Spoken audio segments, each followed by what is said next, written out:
biggest game of the season, 8-0 versus 8-0. Let's go. We are here on the Four Nations. I'm Greyheart. I'm delighted to be joined by Frisky and by a Bloxer. Guys, how excited are you for this, Frisky?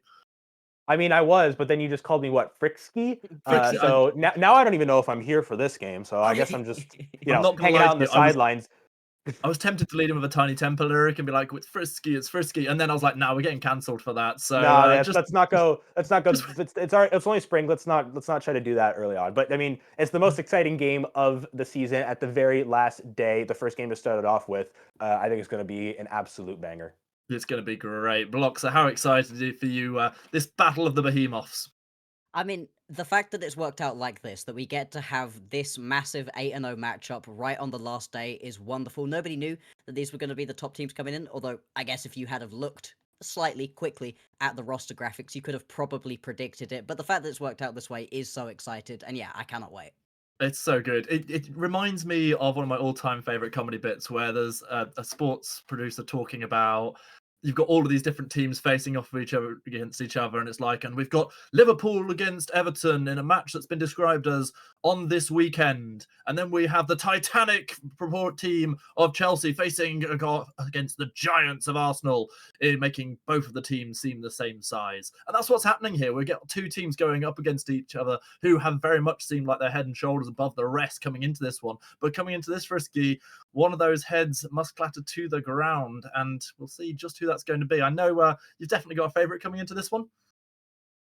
I mean, I think in general, I'd have to say Venom Crest. It's such an interesting clash of styles because you've got Venom Crest who always, get some level of early lead, and then once they hit the mid game, they explode and then just do not look back. Broad and Friends always have somewhat shakier starts, but just kind of build, almost kind of sometimes let the enemy team into them. But either way, they're always able to make something work in the mid or late game, despite starting really behind. So really, I think it's just going to be how long the game goes and what each team drafts for. If Broad and Friends can keep Venom Crest from winning in the mid game and go to their late game that they're most comfortable in, I would take them. But Venom Crest have been so good at putting early leads and then capitalizing on them, it seems like they're probably a little bit more favored right now. Beautifully described, Frisky. I mean, earlier on we talked about it being sort of this chaotic energy that you get out of Broad and Friends going up against this well-ordered, clean, finished-off games that we're going to be seeing from Venom Crest. It feels very much like it's LPL against LCK in some ways. But one of the things that quite rightly pointed out earlier on, Max, is that we've not really seen Venom Crest pushed into this late game at all. And if Broad and Friends can find a way to do that, will it really test their mettle?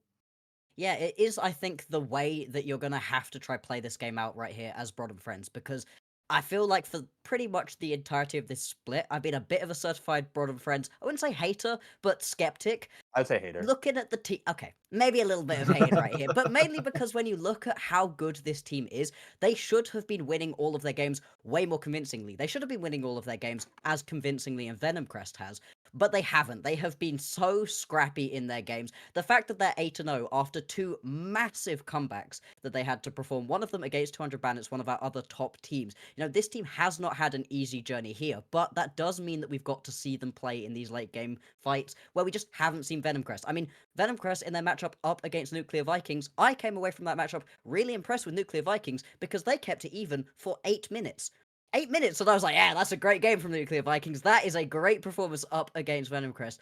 They just haven't gone to late game team fights. They haven't needed to. They've been in such monumental advantages once they've gotten to the late game that it hasn't happened. And Broad and Friends, they've been tempered by the fire that they've put themselves through. So if they can get this game to go late, if they can get it into 30+ minute territory, then there is a great chance for them to be able to win this one. And hey, it's best of ones. Anything can happen. Hey, it is always good when you can last 8 minutes. Never mind 30 minutes. So we'll see if they're able to do that here.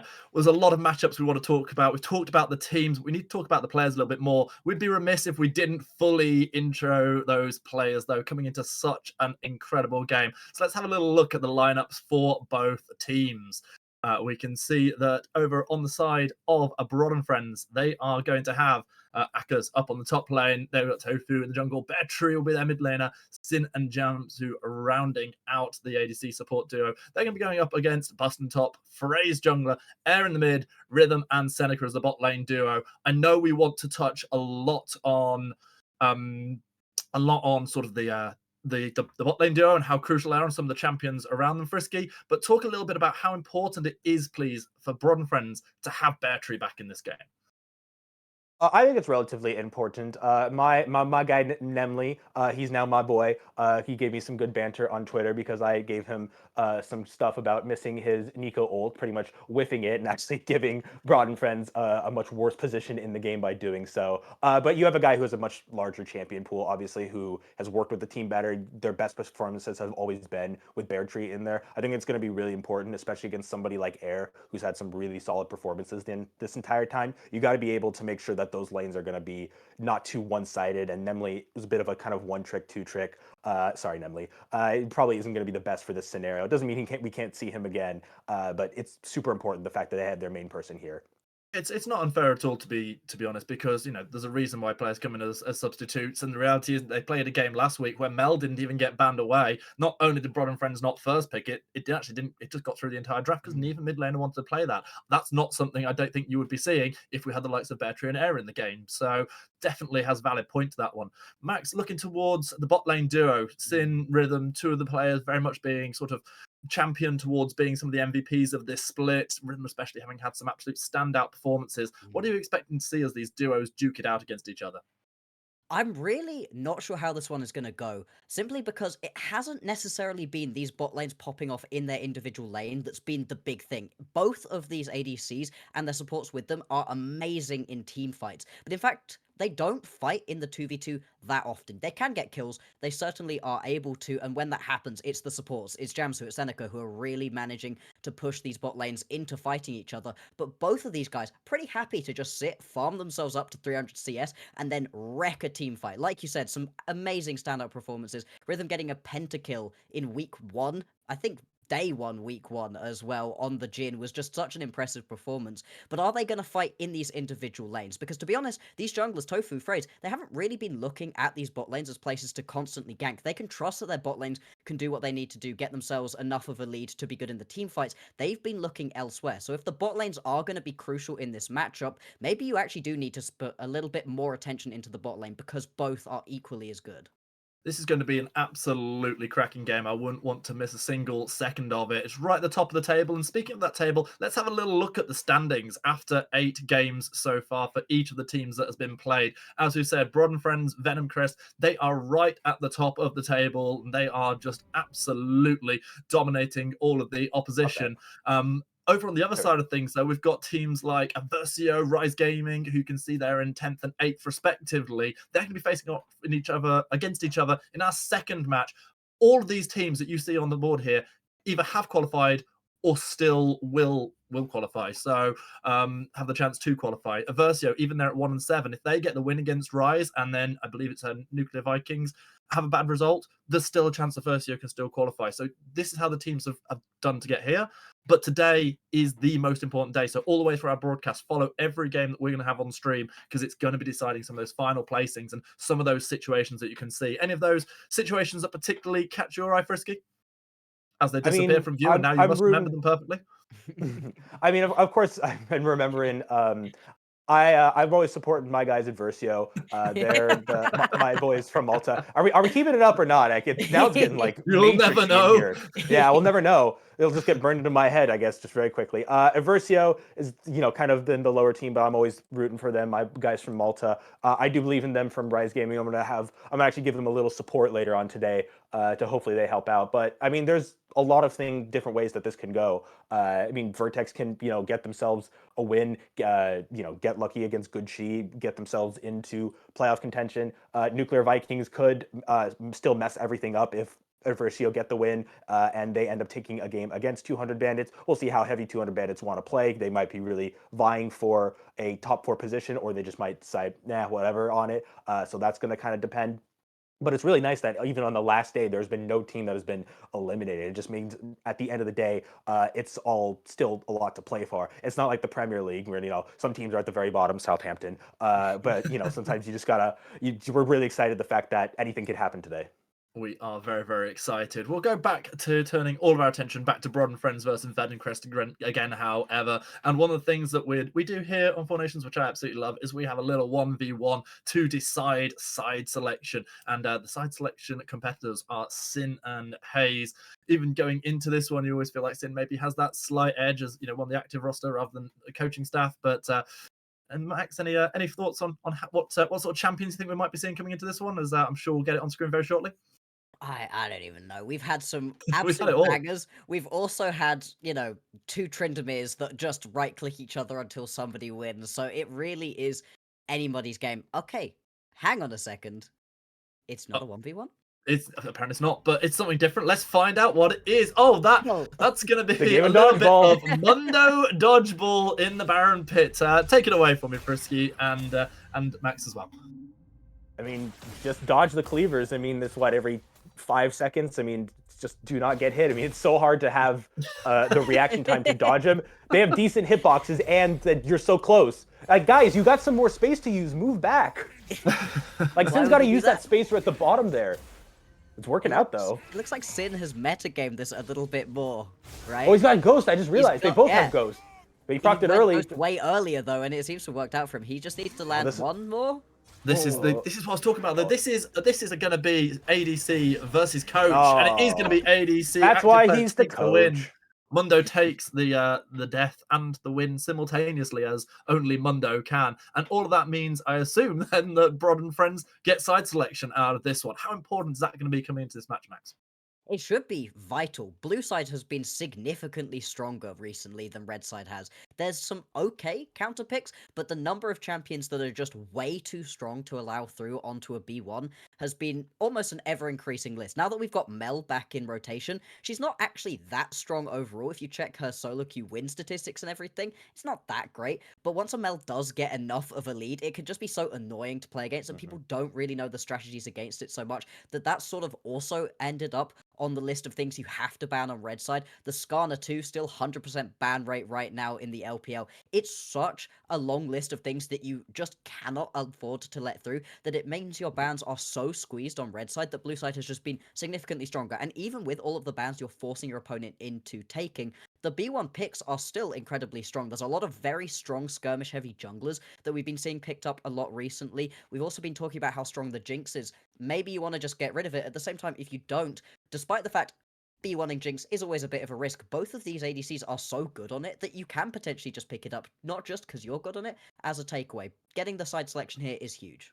I really want to talk about that Jinx a little bit more because it's been such an important champion for these teams. However, I do also just love to talk about Mel. I find it a fascinating champion. I was excited for its release, all its various interactions. However, I do feel like, kind of having watched its first few weeks of being in play, it feels like it's one of the most toxic, not in a negative, horrible way, but really tough to play against releases, since maybe even going all the way back to Yasuo in terms of the way people are talking about this champion. And I think part of that is because of the comparisons between the wind wall and the reflection. But it's just fascinating when you get to see it come on. Maybe it's something we'll talk about later in the draft. Maybe it'll get banned away, maybe not. Time will tell on that one. But I think one champion we have to talk about, Frisky, and I know you would love to talk about deeply, is that arcane protagonist herself. Talk about Jinx.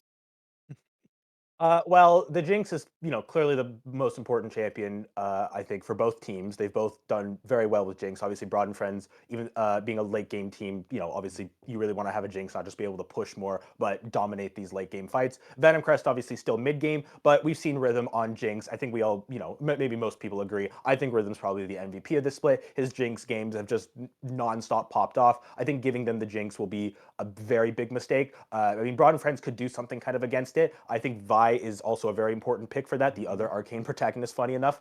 I think Broad and Friends have to focus on Vi, get rid of the Jinx. You take that away from Venomcrest, because Venomcrest have also liked the Vi a good amount of the time, and just have a champion that can get on that ADC no matter what. Because even if he gets on something like Ezreal and the Vi doesn't work as much, you at least kind of negate Rhythm from being on a super heavy hyper carry dominant ADC. I mean, you can do it on Ezreal, it's just a little bit tougher, so that's going to kind of be dependent. Jinx just needs to go no matter what. Blocks, or any further thoughts on that Jinx? Do you agree with the logic of Jinx has got to go?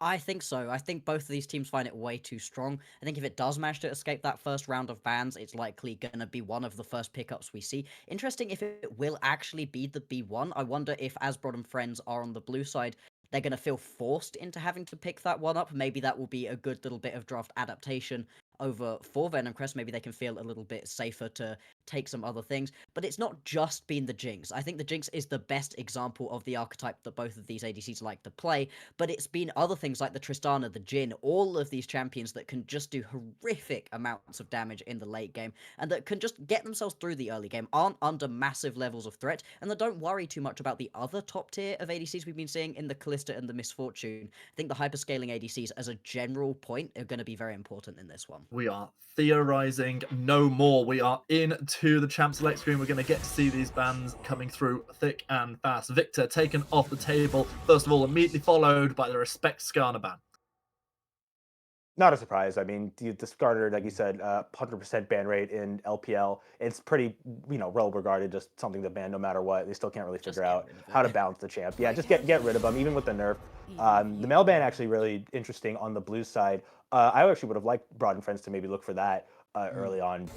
It does take some time. I don't think it's super oppressive in lane, just because it depends on what you build on her early on. Her damage isn't like the strongest in the world, but certainly you give her enough space and enough farm and enough time, she's unbelievably oppressive, especially going into the late game. But I guess they just don't want to deal with that either way. However, we have one more ban, and I don't know if Venom Crest are going to want to ban the Jinx. So it depends if they want to give it over, because it's the only thing left. It very much feels like that's a decision that's being made at the minute. Cassant Galio taken off the table. If the Jinx does get banned away, it'll be fascinating to see where the priority comes in from B1. And that is now exactly what we have to talk about. You mentioned the Vi earlier on, the likes of the Wukong that has such early priority in the jungle blocks. Any other thoughts as we wait to see what that screen is filled with? Yeah, things like the Ambessa too have also been incredibly strong up in the top lane, and you can pick them up early on, not worrying too much about what gets picked into it. I'd be surprised if it isn't a jungler here. We've seen a lot of those early jungle pickups, and they have been Nothing. particularly strong. Yeah, apparently we're just not going to have a look at anything. Possible remake. I don't know. We'll give you any information as soon as we get it, but we can continue theorycraft because I assume that those bans will remain the same. I see what you mean about the Ambessa there, Bloxer, because if you've got the Cassant already banned away, you have that little bit more freedom to potentially play that one up there. It'll be good to see. One of the things that does do, however, is make the kind of picking potential so much better, because essentially you're going to get yourself two solo lane counter picks if you do decide to take either mid or top, obviously straight away. Yeah. Would be a risky game to be played by Broad and Friends, but they're not a team, Frisky, that seem to care about whether it's risky or not. I mean, if you play for just late game comebacks, you cannot say a team doesn't have some level of risk. I mean, if I'll actually, since we got a little bit of technical difficulties, I'll actually go very far back in that this is almost a super classic matchup of the two teams of Samsung White and Samsung Blue, because Yes. Samsung Blue very commonly not good in these laning phases. Deft would int a lot in these laning phases, but their late game shot calling was so strong that no matter how they started the game, they were able to come back. Samsung White was the opposite. They invented the kind of early game, vertical jungle, vision style, move with your jungle, and support, and then once the mid game hits, they explode. Problem is, Blue was always the forte to White, because White wouldn't be good in late game scenarios, and as long as Blue got them to late game, they could call better. Now it's a bit different now, where shot calling is something that's so normal and so kind of refined. Every team is going to be pretty good at it. So I don't think it's going to be really one team rising above the other in terms of how they deal with the late game. So it's really going to be can Broad and Fringe draft a better late game comp, and can they hold Venom Crest well enough to not have a big early game lead. I think they're going to at least need to have some prio, but I think they should at least be drafting for what their main strength is. To update you quickly, all of the bans are exactly as you saw before. Some of the picks have come through all of our first set rotation blocks, so we're seeing that the Varus was most highly prioritized, balanced out by the double pick over there for the ADC and jungle of Ezreal and Vi. Maokai and Jace rounding things off as Rakan takes us into the second phase of bans. Renata Glass, the first one, pinched away from the support pool of Jamsu. Anything that really catches your eye so far? Yeah, so far, I'm very surprised to see that Varus is going to be first picked. It has been strong. It's been a good pickup for Sin. I haven't been loving it that much, though. I think there are other ADCs that can give you a lot more, and I think Ezreal is one of those, especially in the hands of Rhythm. And I really like, so far, what Venom Crest have drafted for themselves. The duo between a Vi and a Rakan is so nice. Those champions work so well together as some hard engage that you can really protect your Ezreal with as well. Also, the Ezreal doesn't need the Rakan to sit in lane. Rhythm can sit by himself, and Seneca is unlocked to get across the rest of the map, whereas it feels a little bit more like Brod and Friends. They're trying to play for the early game a bit more. The Maokai can gank very effectively, the Jace is good in lane, but I just don't know how much this composition can really carry them through a late game if things get scrappy, if things move on that far. I really love the Poppy ban coming in here, taking that one away from Jansu. It just means it's that much easier for the likes of the Rakan or the Vi to get on top of the ADC support combo. One last ban to come in. It is going to be the Malphite taken away, Frisky. Yeah, I guess that makes some sense. It tells me, I mean, with the Maokai, obviously you have a champion that can, stun multiple individuals with the ultimate, and then I think it's just going to be about long range poke. You have the Varus. I may even see lethality Varus just try to do as much damage with piercing arrows as possible. The shock blast from Jace, tank Jace we haven't been seeing as much lately. It kind of got nerfed, so I think this is going to be a mainly damage based Jace. Oh wow! Maybe a little bit different now because that's a really interesting pickup, but Wow. they definitely are, Broad and Friends want to play, from a stall position. They want to look for catches. They want to, poke you out and kind of wear you down over time. And now Venom Crest is going for the opposite direction. They want to get in on you as much as possible. Tom Kench bought defensively, especially if you're going to have those three Bash brothers getting on your face in the Vi, the Rakan, the Camille, going to give a little bit of protection for the likes of the Vi, for the Varus. We will see exactly what rounds out this composition with the mid laner coming in. Of course, it will have the opportunity for the counter pick over on the other side for Air. See if there is more poke coming out of this one, but this over on our red side, Max, this is, as Frisky was pretty much saying, this is basically a definition of a dive comp. Yeah, it really is. They're going to select somebody, either Bear Tree or Sin most likely, and just eviscerate them. It's very unlikely that you're going to be able to survive for long. It is actually going to be that Jace into the mid lane as well, which we were considering, right? Because it's not a great matchup for the Jace to take it into the Camille right here. See what Venom Crest want to finish this one out with. There's a lot of good mid laners still available. I would prefer the Orianna here. I think it's going to be probably the best for the overall teamfight composition. I think Azir does the same sort of thing. I'm going to go with the Azir. I think that's fine too. You've got a lot of backline access. And yeah, it is very different compositions here. I think the main thing for me looking at these drafts is the fact that once we get into the team fight stages, if Brod and Friends are able to establish themselves around the team fight first, in the pit first, around these places before you get there as Venom Crest, they're going to have a very easy time making it so Venom Crest can't walk in. Whereas if Venom Crest manage to establish themselves first and make the engages happen on their terms, they can, like we've been saying, jump into the backline, destroy somebody, and make these team fights happen for them. Two quick thoughts before I come to you for your predictions for this match now that you've seen the drafts. The first one is a Vi main myself. I know how much I love it that when my teammates are able to come and join me, not just having the Camille, the Rakan, who can literally jump in with me even if I get really far ahead, but having the Ezreal who can arc and shift forward and the dash coming out of the Azir, so I know that my damage is coming with me as well. Also, on the other side, with now this Renton being locked in alongside the Jace, we've got a huge amount of AD. There is potential just to stack armor here. Frisky, give me a prediction now we've seen the drafts. I'm actually really torn on this one. I think the Jace mid is going to end up being better for them if I'm gonna have to push you. I'm going to take Broad and Friends. I'm going to take Taking Broad Broad and Friends. I think they're going to get a lead in the early game, and I think they're going to run from it from there. I know it's a bit risky. Max probably disagrees with me, but I'm going to take Broad and Friends. How about you, Block? So what's your prediction going to be on this one? See, I don't mind the composition that has been picked up right here for Brod and Friends. I don't trust Brod and Friends. I would love to be proven wrong. I've been waiting for this team to show me the heights that I've really been expecting from them, but I don't, and I love what it is that Venom Crest have drafted themselves. So nameplates on and draft considered, I think Venom Crest are going to take this one. Well, you can hear here there is a definite difference between our esteemed analysts. What about you guys out there in Twitch chat? Who are you rooting for? I'm sure that we'll get some kind of prediction going on to spend all those Twitch points on. However, you're going to have to wait very, very briefly to see this matchup because we are going to cut ourselves to a short break. However, do not go anywhere because when we come back, we are going to have Trajan and Temporal bring us all the action from this top of the table clash. Stick around.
Welcome back, everybody, to the UKL4 Nations. My name is Trajan. I'm joined by Tim Porrell. Thank you, Greyheart. Thank you, Bloxer. Thank you, Frisky, for setting us up for this clash. 8-0 on either side. It's all to play for. First on the line, Tom. Let's get into it, man. Let's get into it. It's first game. We've seen a composition out from Venom Crest that, impressed one of our analysts. It just have to go faster. Just have to go a bit furious. We've seen some issues with Camille in the late game recently, where she's not a sort of super oppressive side laner. There's too many objectives. You have to commit to plays. However, going faster, more agency. It's on Venom Crest to sort of move first here. And if they don't, we've got El Clasico on the blue side. We got ye olde front to back, nice and balanced. Bit of a Tom Kench get out of jail free card here for Jamsu, something he has played plenty of in the past. So even if Sin is deeply unhappy about playing the immobile archer, he'll have a get out of jail free card. Yeah, we had it semi-leaked to us that Sin wasn't happy about the Varus, but like, I ask you, can we spare some sympathy for Jamsu, who loves to play Rel and Nautilus, and now he's playing Tom Kench just to keep you alive, Sin. So let's maybe be grateful, shall we? It's tough. And I'm looking down Venom Crest side. If we did have that Nautilus, we could be ripping air to shreds here. I think Azir's going to have a pretty tough time interfacing in the front to back. You're going to be taking tons of damage. Tofu and Jamsu are going to be holding you down if you want to go first. Venom Crest kind of have to do with this composition. So with that in mind, Jamsu's given up a lot for Sin here. Yeah, absolutely, right? That is the kind of support play that we look for here in our semi-competitive play. Now, it looks like we're not going to have any lane swapping, any of that nonsense in this game far, at least. Real men and real ladies. We get onto the rift. We hit a fist fight. We're here to make sure our opponent fears us in an even-sided matchup. None of this, I'm going to go bully a top laners nonsense. We certainly would not be taking Teleport Ignite with a lane swap on the cards, I feel. I think that's not the intention for that summon a spare combination, so Bust's probably pretty happy that it will just be Akkers matching up in that top side. As we get started, junglers rotating to opposite sides, so we'll see if there is a potential jungle plus Renekton angle on the top side, as we used to do dives back before we had bot laners all over the place. For Vi heading on bot side, I guess it really depends who's in control of the wave right now. Sin is looking to make some aggressive maneuvers, but down a minion. Just the one for now, and you would expect the Varus to sort of overload this lane until you're getting a bit later on. The Rakan's influence likely going to be felt elsewhere, pairing up with Phrase on this Vi. And we do have a pause to get things started. It wouldn't be Four Nations without a quick tour of everything that is classic about this league.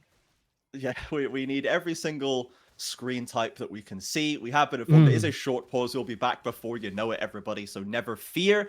We will finally start showing you this match at some point. We have teased you long enough today with false starts abound. But there we go. Back in just a few seconds. We're all good. Easy peasy. Not a lot to glean out of lanes at this stage. There is going to be a reasonable amount of aggression in both of the side lanes, so we're going to have a lot to watch in the first few minutes. It's going to be Sin and Jamsu in the sort of level 3, level 4, and then Akkers about then as well. Maybe a little bit later. Seneca goes for the knock-up onto Jamsu. Doesn't get too much done with it, but they are still contesting over this wave relatively closely. You can see the respect that Rhythm is standing very far back, using the maximum Ezreal range, even though they do have allegedly more minions in the wave. It's now going to maybe start turning away from them. This is a very, very classic pick for Sin. The Varus, as much as he's mad about it, this is the pick that when I think of Sin, I honestly think Varus at this point. He just puts up highlight reels every single time he gets his hands on it. Yeah, you want to say Twitch, right? But our goofy little rat can only come out to play every now and again. And the balanced performances of his Varus have been fantastic year over year. And not a surprise, in a high-stakes game, his team force him onto something a little bit more measured. And with Broad pushing in this bot lane, they are right on time to try and push Phrase off of the Scuttle Crab should they choose. We'll see as the minions fall here. They will be moving into the river. Possible ambush coming around the corner for Phrase as Akkers gets some damage down onto Bust Camille as well. Remember, Camille's the one with the Ignite right now, so Akkers has got to pay attention to that. Again, the minion not in Renekton's favor. We'll see, keep an eye and see if that top lane explodes, but So click top river, actually, where the jungle's going to meet up. Yeah, Battery pushing up in mid, but is down minions. Akers finally has got level 4, killed the cannon. The junglers have spotted each other. There's going to be Tofu just stepping away, but the mid lane is starting to apply some pressure. Or we can simply recall in the opposite jungle. I think it's pretty fair from Venom Crest not to force the issue there. I think the Jace is a slight worry when he does start the Doran's Blade instead of the Tear of the Goddess. That dueling power would have likely overwhelmed a 2v2 or 3v3. Both TPs dropped confidently into this top side, but we are just, we're down a little bit for Bust right now. And of course, this is kind of the Renekton guarantee. We're really looking for Bust to unlock once the Triforce comes in, once you start to get some levels in those abilities. Some Cho'Gath R's on Q, 3-second cooldown memes potentially coming through. As long as he can get onto that backline at least. Would be the struggle. Akers just trying to space here, just trying to get some positive trades in against the Camille. Start to build that lead a little further. Tofu is going to get in behind it. Seneca should be able to jump to safety. Oh, but they think they got away, and now suddenly Maokai's around the corner. It is in tower range, but there's the knockback onto Seneca. The Ignite is ticking. The arrow lands true, and it's first blood into our quintessential carry. Sin picks it up. Venom Crest, I think, just thought like, that was a bluff. Like, good Tom Kench maneuver. You've come forwards, and now we're going to come back up to the minion wave, but not to be Rod and friends with the bait and switch. Get Tofu in through the back. 1-0 in a bot lane that should be going their way, and no cross map as phrases ran out of the upper left quadrant. Tofu probably not going to continue on to this 2v2, but going to be happy with the outcome. Air Tree on excellent guard dog duty there around the jungle camps. Tofu will be able to pick them up. Solid start for Broad and friends, getting the goal where they need it to be. And as they can see, this back in goes Bust. Doesn't find a stun, though. This is a bit of a yikers right now. Level 6 secured. Renekton will hold fast just now, but now knows very much in control of the lane for the next little while. Yeah, there is a dive timer here. If Jamsu's real quick getting over this wall, Bust is not level 6 still, will get it off that minion. It's a little bit more dangerous. Instead, just the Void grubs for the security. Broad and friends not going to push the envelope. Jamsu peeking around the corner, sees that level up and goes, absolutely not. No, thank you. Air, though, in with the shuffle. The 3v1 in mid. Flash is burnt, but the combo is there. And Venom Crest strike back in mid. I do like that from Venom Crest. I think they realized that they were a little late to the party, and the eagerness in topside did mean that Broad and their friends had all moved up. A little cross map to the mid lane. It's not really all the way across the map, but same solution. Take a kill elsewhere. Bot lane simply picking up, trying to get this wave pushed in to cover Phrase on this dragon right now. Jamsu hanging out on the top side, potentially still looking for another angle onto Bust, who is still very low. Eagle-eyed viewers will see on the health bar top right. It's not looking so hot. Ult or no, perhaps they're going to go for it. I think so. Jamsu's been spotted out here, so Bust will know this is coming. Ooh, gets the knock up and gets in front of the hook shot as well, and Akers can simply step up and clean it up. Lovely rotation from Jamsu. Love the persistence up there to make sure it happens. It's like, I've knocked them up, but I'm not sure, so I'm going to body block anyway. And with that security, the kill crossed back over. So that's an objective and a kill each for our teams. Lead for Broad and friends maintained a little bit longer, and I think they've got to be happy with the grubs. You're looking at Azir, you're looking at the Camille later on. I think giving them anything above 3 grubs would be a colossal mistake. So Broad and friends looking good out of the first 5. Bust stepping forwards, gets a good trade and a slow. Still has the ult and ignite, remember everybody. Finds the stun, follows with the dash as well. And Akers, can he squeeze his way out of this when he's just dead, everybody? A little bit of an overstay, and Bust's going to pick the wave up as well, not even having to decide. It's a little bit of a miscalculation there from Broad's top lane, and not super characteristic. Normally he's on top of those stat checks. A real shame. A Battery, will you get away from this? Round 2 in the mid lane, the full dive this time. Cancelled by Phrase. Does have the cease and desist as well. Maybe trying to bait him in. Another shuffle. There it is. Manages to join the Jace, but Phrase with a Q cooldown, waiting to get over the wall. Now chases, now commits, and there is another kill locked up. Feat of Warfare secured for the Serpents. Okay, that is what we wanted from Venom Crest. We did say they had to move first, and while the tracks of the junglers haven't led to a lot of overlap, This mid lane has been a constant point of visitation. Bear Tree's flash still only halfway up from the first visit. I would not be surprised to see this Rakan show up there once again. That is what this pick will be contributing to the team. We highlighted it at minute 1 and at level 6 now, though I'm not sure if Seneca's got their ultimate quite ready. This Rakan, well and truly powerful. Can Broad match? Probably not. I thought Jamsu had the perfect W mid-slide. Would have been the craziest Tom W I've maybe ever seen. I respect it. But Air escapes. Now Bust trying to throw down with Akers again. Fraser's coming around the corner. The entirety of Broad, it seems, is coming up the river. And Bust will get the heck out of there. And now for now, these junglers still not going to meet, still not going to overlap and interact with each other. And that has allowed Venom Crest to reach deep into the mid lane, secure this dragon. I'm liking where Broad and Friends are putting their money right now, Trajan. But the way mid lane is turning out, they're probably not going to have a super strong Jace. And their engage tools have found the mark time and time again where Broad and Friends composition doesn't want to allow it. I'm not sure who to be more excited for right now, but Venom Crest aren't falling behind in a way their composition did open them up. Yeah, I mean, it looked a little like it was only going to be Air coming out decently from the lane, but that kill that Bust got back, got a little bit of useful gold injection there. Perhaps a repeat dive. Tofu's even coming around the long lane way. Bust has the ult, gonna have to time it to perfection if he wants to get this done. Phrase might be there to turn it into a 3 versus 2. Broad and Friends, you turned away once. Will you turn away again? Aka's suffering, waiting for this dive to come off. Jamsu with no knockup. Bust still holding the ult. Phrase is there to interrupt. They get the root. Do they have the burst? In goes Camille. Surely will be taken down as Bear Tree is there to watch from the sidelines, and Phrase could do nothing to save his top laner. Sin falls in the meantime. Aka's still quite low. The grubs are up and they will be the focus. Air not quite able to make the fight in time. Made it all the way up to red buff. But the dive successful and Broad and Friends will be making some more. Yeah, heading on to the grubs right now. Phrase, though, still wants to get stuck in with the ult ready to go. Air as well, our other best performer from Venom Crest so far. They will muscle their way in, walk up slowly, in fact, and Broad just have no intention of scrapping it out. So there it is, picked up the grub camp for Venom Crest. You can see as we pan back to mid lane, it is rare that we see Bear Tree shut down in this way in the lane. This is a very, very strong mid laner in the region, consistently puts up great games and great performances, and Air just being able to drag him into these lovely gank timers has set him super, super far behind. Less of a Bear Tree, more of a Badger Twig, I suppose, in this game. We're not really seeing the full activation yet. Cub sapling. I'm not, I don't know.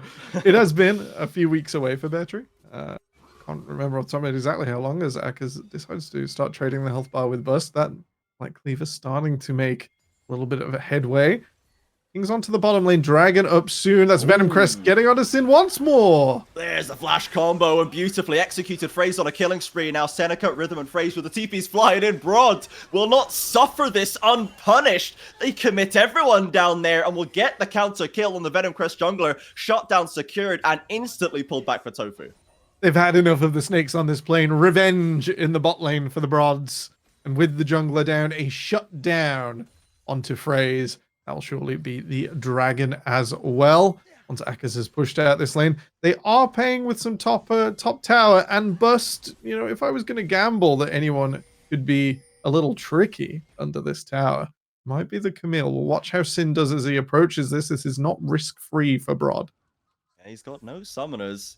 It looks like Bust is going to back away. I'm ignoring the dragon take. I'm just staring at the meme map like, how's it going for Sin right now? It seems to be going okay. He does have the Blade of the Rune King as well, so there is a possible stand and fight angle for Varus at this point. Just about. I saw Bust take a bit of damage. I think Sin didn't come up to hit minions. He came up to hit whatever he could. Oh, the Max Friends hook shot just squeaks past the shock blast. A flash auto, one more. Cancelled by the ultimate and almost dragged back. Bust made a great go of that one. The ignite ticks away, but Bear Tree finally on the board. Just about. Didn't take that extra tower shot there as well. Mid lane up from Broad and Friends. Just going global. Just getting out there a bit. We'll be able to pick off the late Venom Crest top laner. Seneca all on his own. Air coming for reinforcements. And in the bot side, I think Tofu's trying to help out his team under the tower. Tofu's having a great time right now down there. Akers may have fallen. But Tofu is there to secure a phrase on the counterplay. Rhythm backing away to pick up these minions, but it is punches and counter punches. We're dead even in gold, everybody, as the plates are about to topple off. I think Broad sort of realized that Venom Crest do have to go first. They have to make a move. You can't sit there with this Camille composition and hope that Azir is enough to move through multiple people later on with the Tom Kench safety net as well. They have been going for revenge plays. Every dive from Venom Crest has been met by one onto Sin in the bot lane with an appropriate response, with a way to keep people locked up into tower and make the most of it. So even if you can't take a carry, you are getting the gold back, you are getting the experience back. So far, it's been enough. Venom Crest do have a spike here. We're looking at them stacking dragons. Before Broad and Friends composition has come online, I think Venom Crest will get 1 or 2 really good goes of this. Seneca looks for the knockup, doesn't connect on it, and Air will simply crash in another way. This top lane tower, likely not for this world unless Broad rotates some support up there. Phrase, in fact, is heading up. Rhythm's looking that way too after this red buff. We'll see if they want to commit hard to it. Aka's trying to get some damage down. Stun lands, but Seneca still happy enough. Goes for the engage, in fact, and Toby's around the corner, but drags him back behind the Sun Disc. And there's the Phrase ultimate to keep him there. Jamsu steps up with a timely ultimate to drag the jungle to safety. Ults flying across. Sin now around the corner. The DPS has arrived, and Venom Crest call it off. Just about getting out of dodge there, Tofu. No pressure at all. Teleports out into the mid lane. Venom Crest once again spreading out, slithering across the map. And their prize for reasonable disengage in the top side will be the mid tier 1 tower. Venom Crest going top to bottom, cleaning out these structures. So open up a small gold lead for themselves. They've got the Ezreal approaching that 2-item spike that he's going to love to hit Vi as well with the Sundered Sky heading towards more. We've got Triforce on bust now. The tools and the damage are there for Venom Crest if they want to keep making these plays. For Broad and Friends, they have been able to stand and fight, find the counters where possible. They've kept this game as close as they could want, and now Air forces the fight onto Akka. Seneca around the corner. This Azir really did not enjoy that trade, and a flash in takes him down. He thought he had the friends to make the 2v1, but Akka's caught him sleeping at the wheel. Not uncharacteristic from the Broad top lane, and that is what we were expecting earlier on. You know, he might have lost down as the Twisted Advance comes across. Jamsu into the back. Oh, incredibly deep from the Tom Kench, if I dare say myself. Jamsu going back on the other side. Akka's trying to get this top wave ferried in, and this time it's Broad and Friends trying to step forward and make the aggressive play, but still ends up 1-for-1 across the map. You know, I was just about to say this is the most serious Broad and Friends have taken an early game, all split long, and unfortunately Jamsu gets a little bit excited. Hold up. Pushes the envelope a little too fast, a little too far.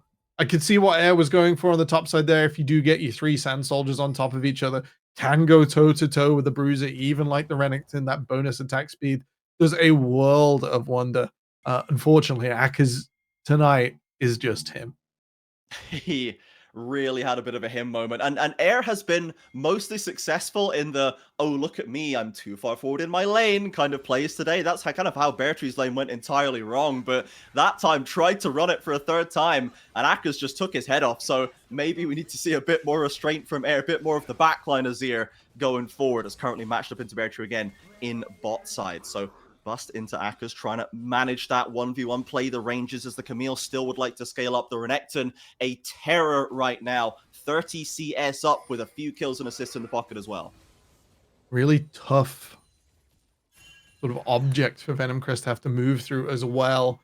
You don't want to be committing Vi ultimates onto the Renekton. If you are going to be shuffling him, you don't want it onto your AD carry. You want it in sort of a sideways position. With Herald coming up, there's an opportunity for that there. You got to defend your sides first, and Air is all on his own. Oh, tries to slide through, but the root is there, and there's just 4 members of the enemy team right now. And Azir gasping in bot lane, no one there to help him, falls down under the tower. Phrase will at least turn his eyes onto the Herald, who's got to push in mid lane as well. This time it's not a kill on the other side, but the objectives Venom Crest are going for the pressure on. I think they're not expecting this Dragon Take to be delayed. Jamsu, Tofu are here. Ooh, Broad and friends try to catch him slipping. Not quite connects with the knock-up, and the roots from Malkail go wide as well. Venom Crest not locked down, but still a possible 3v4, and Bust still arriving around the corner. They've managed to hold the line. Rakus is deep. If they can sever him off, this could be massive for them. Bear Tree the first to fall. Bust picking up some kill credit as Phrase wants to extend this play. A Blast Cone will get Tofu out of there. And again, this is... I never know who's going to win a play temporal. Every time, no matter who calls it, it's always even at the end. I think Venom Crest did well there to push the tower and invite the fight, only bailed out by Rhythm's timely arrival, else that really would have gone Broad and Friends' way, calling the bluff, running back down mid. Venom Crest will be real happy to keep stacking these dragons. That's a big win out of combining everyone around the enemy blue buff. With that, they now invite a more ultimate showdown of Ultimate Destiny in 5 minutes' time that we'll be waiting for.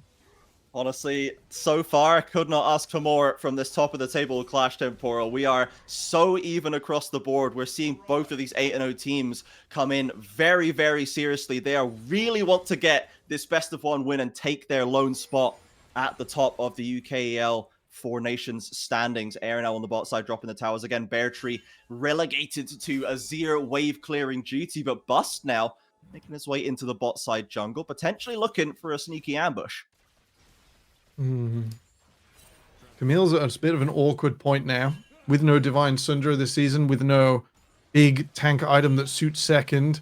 She is just relying on boots for 1v versus 1 survivability here. You have plenty of damage, you're a huge threat, but it is not without its fragility. The main issue with the champion this season, and why we've seen it fall away from being the competitive flavor of the month, and the month after that, and the month after that, and you know, just kind of forever.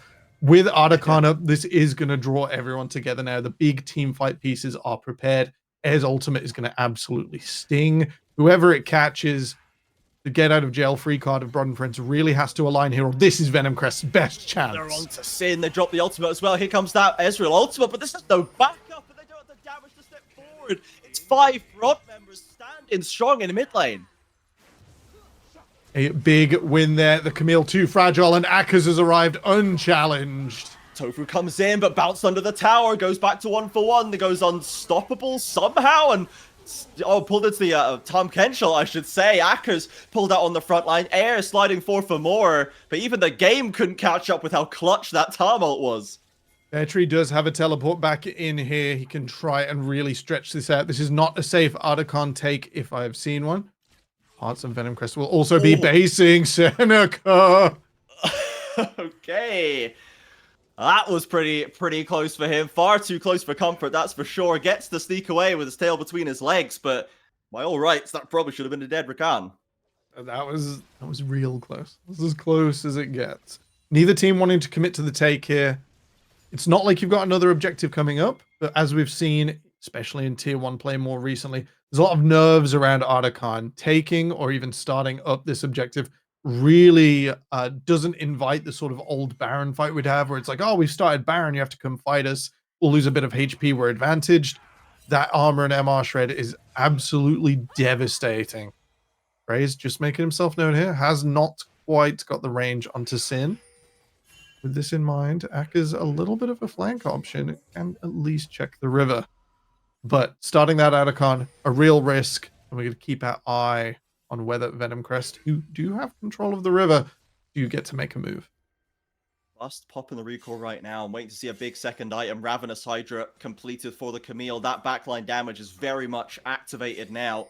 Venom Crest doing their due diligence, clearing out some vision. The threat from Broad is always there when they see this many Venom Crest members kind of lurking around that top river. They know that anytime they could start it up, and they want to forge through the river themselves to try and contest it if they need to. Bust alone on the far side of the map now. Broad committing more members, less farm coming in for them. Battery does seem to have a... Oh, he's thinking about a lonely walk back down to this bot lane. Jace fast enough. Thinking about it. Broad trying to invite the fight a little earlier. They want the front to back. They want that motion in mid lane. They get to go forwards, deal a bunch of damage, come backwards, leverage their defensive options. Rift Herald summoned will make an impact. Not the biggest tiebreaker right now, as Battery shoved under his tower. They can get that charge off. It will. Phrase your driver's license, please. I would like it in the post. Now, are they even going to get this charge off? They managed to distract it, and they actually get jack squat from this Herald. Not even that mid lane tower. One charge would have done it. Phrase has to be shaking his head at that one. Bit of a bumble right there. 30 seconds on the dragon, though. We can reclaim ourselves, Vi. There's a possible smite opportunity for a maybe game-winning soul coming up. Infernal does make a huge difference here. When you are fragile like Bust, like Air, no Zonya's through yet, no big turnaround, no Tahm Kench of their own. Being able to destroy your opponents just that bit faster makes a huge difference. Maokai coming in, Broad calling the shots this time. They get good damage onto that front line, and Phrase and Seneca both fall. Venom Crest already trapped in a 5v3. Rhythm? They have no intention of seeing through to the end. Air drops a defensive ultimate. Sin flashing in aggressively, but cannot secure it. Rhythm now doing what he can, buying the time, putting some space in there. Bust slices off Bear Tree from the bot side of the fight, and Venom Crest have managed to just about hold on. This might be enough to push them back up to Articon. Air is pushing in mid and will secure the tier 2. That was missed. Venom Crest will not be contesting this dragon without Phrase, unfortunately, but they are fighting for the prizes in between. That is Rhythm, I think, dashing all the way into mid lane. They're going to make a play on this inhibitor.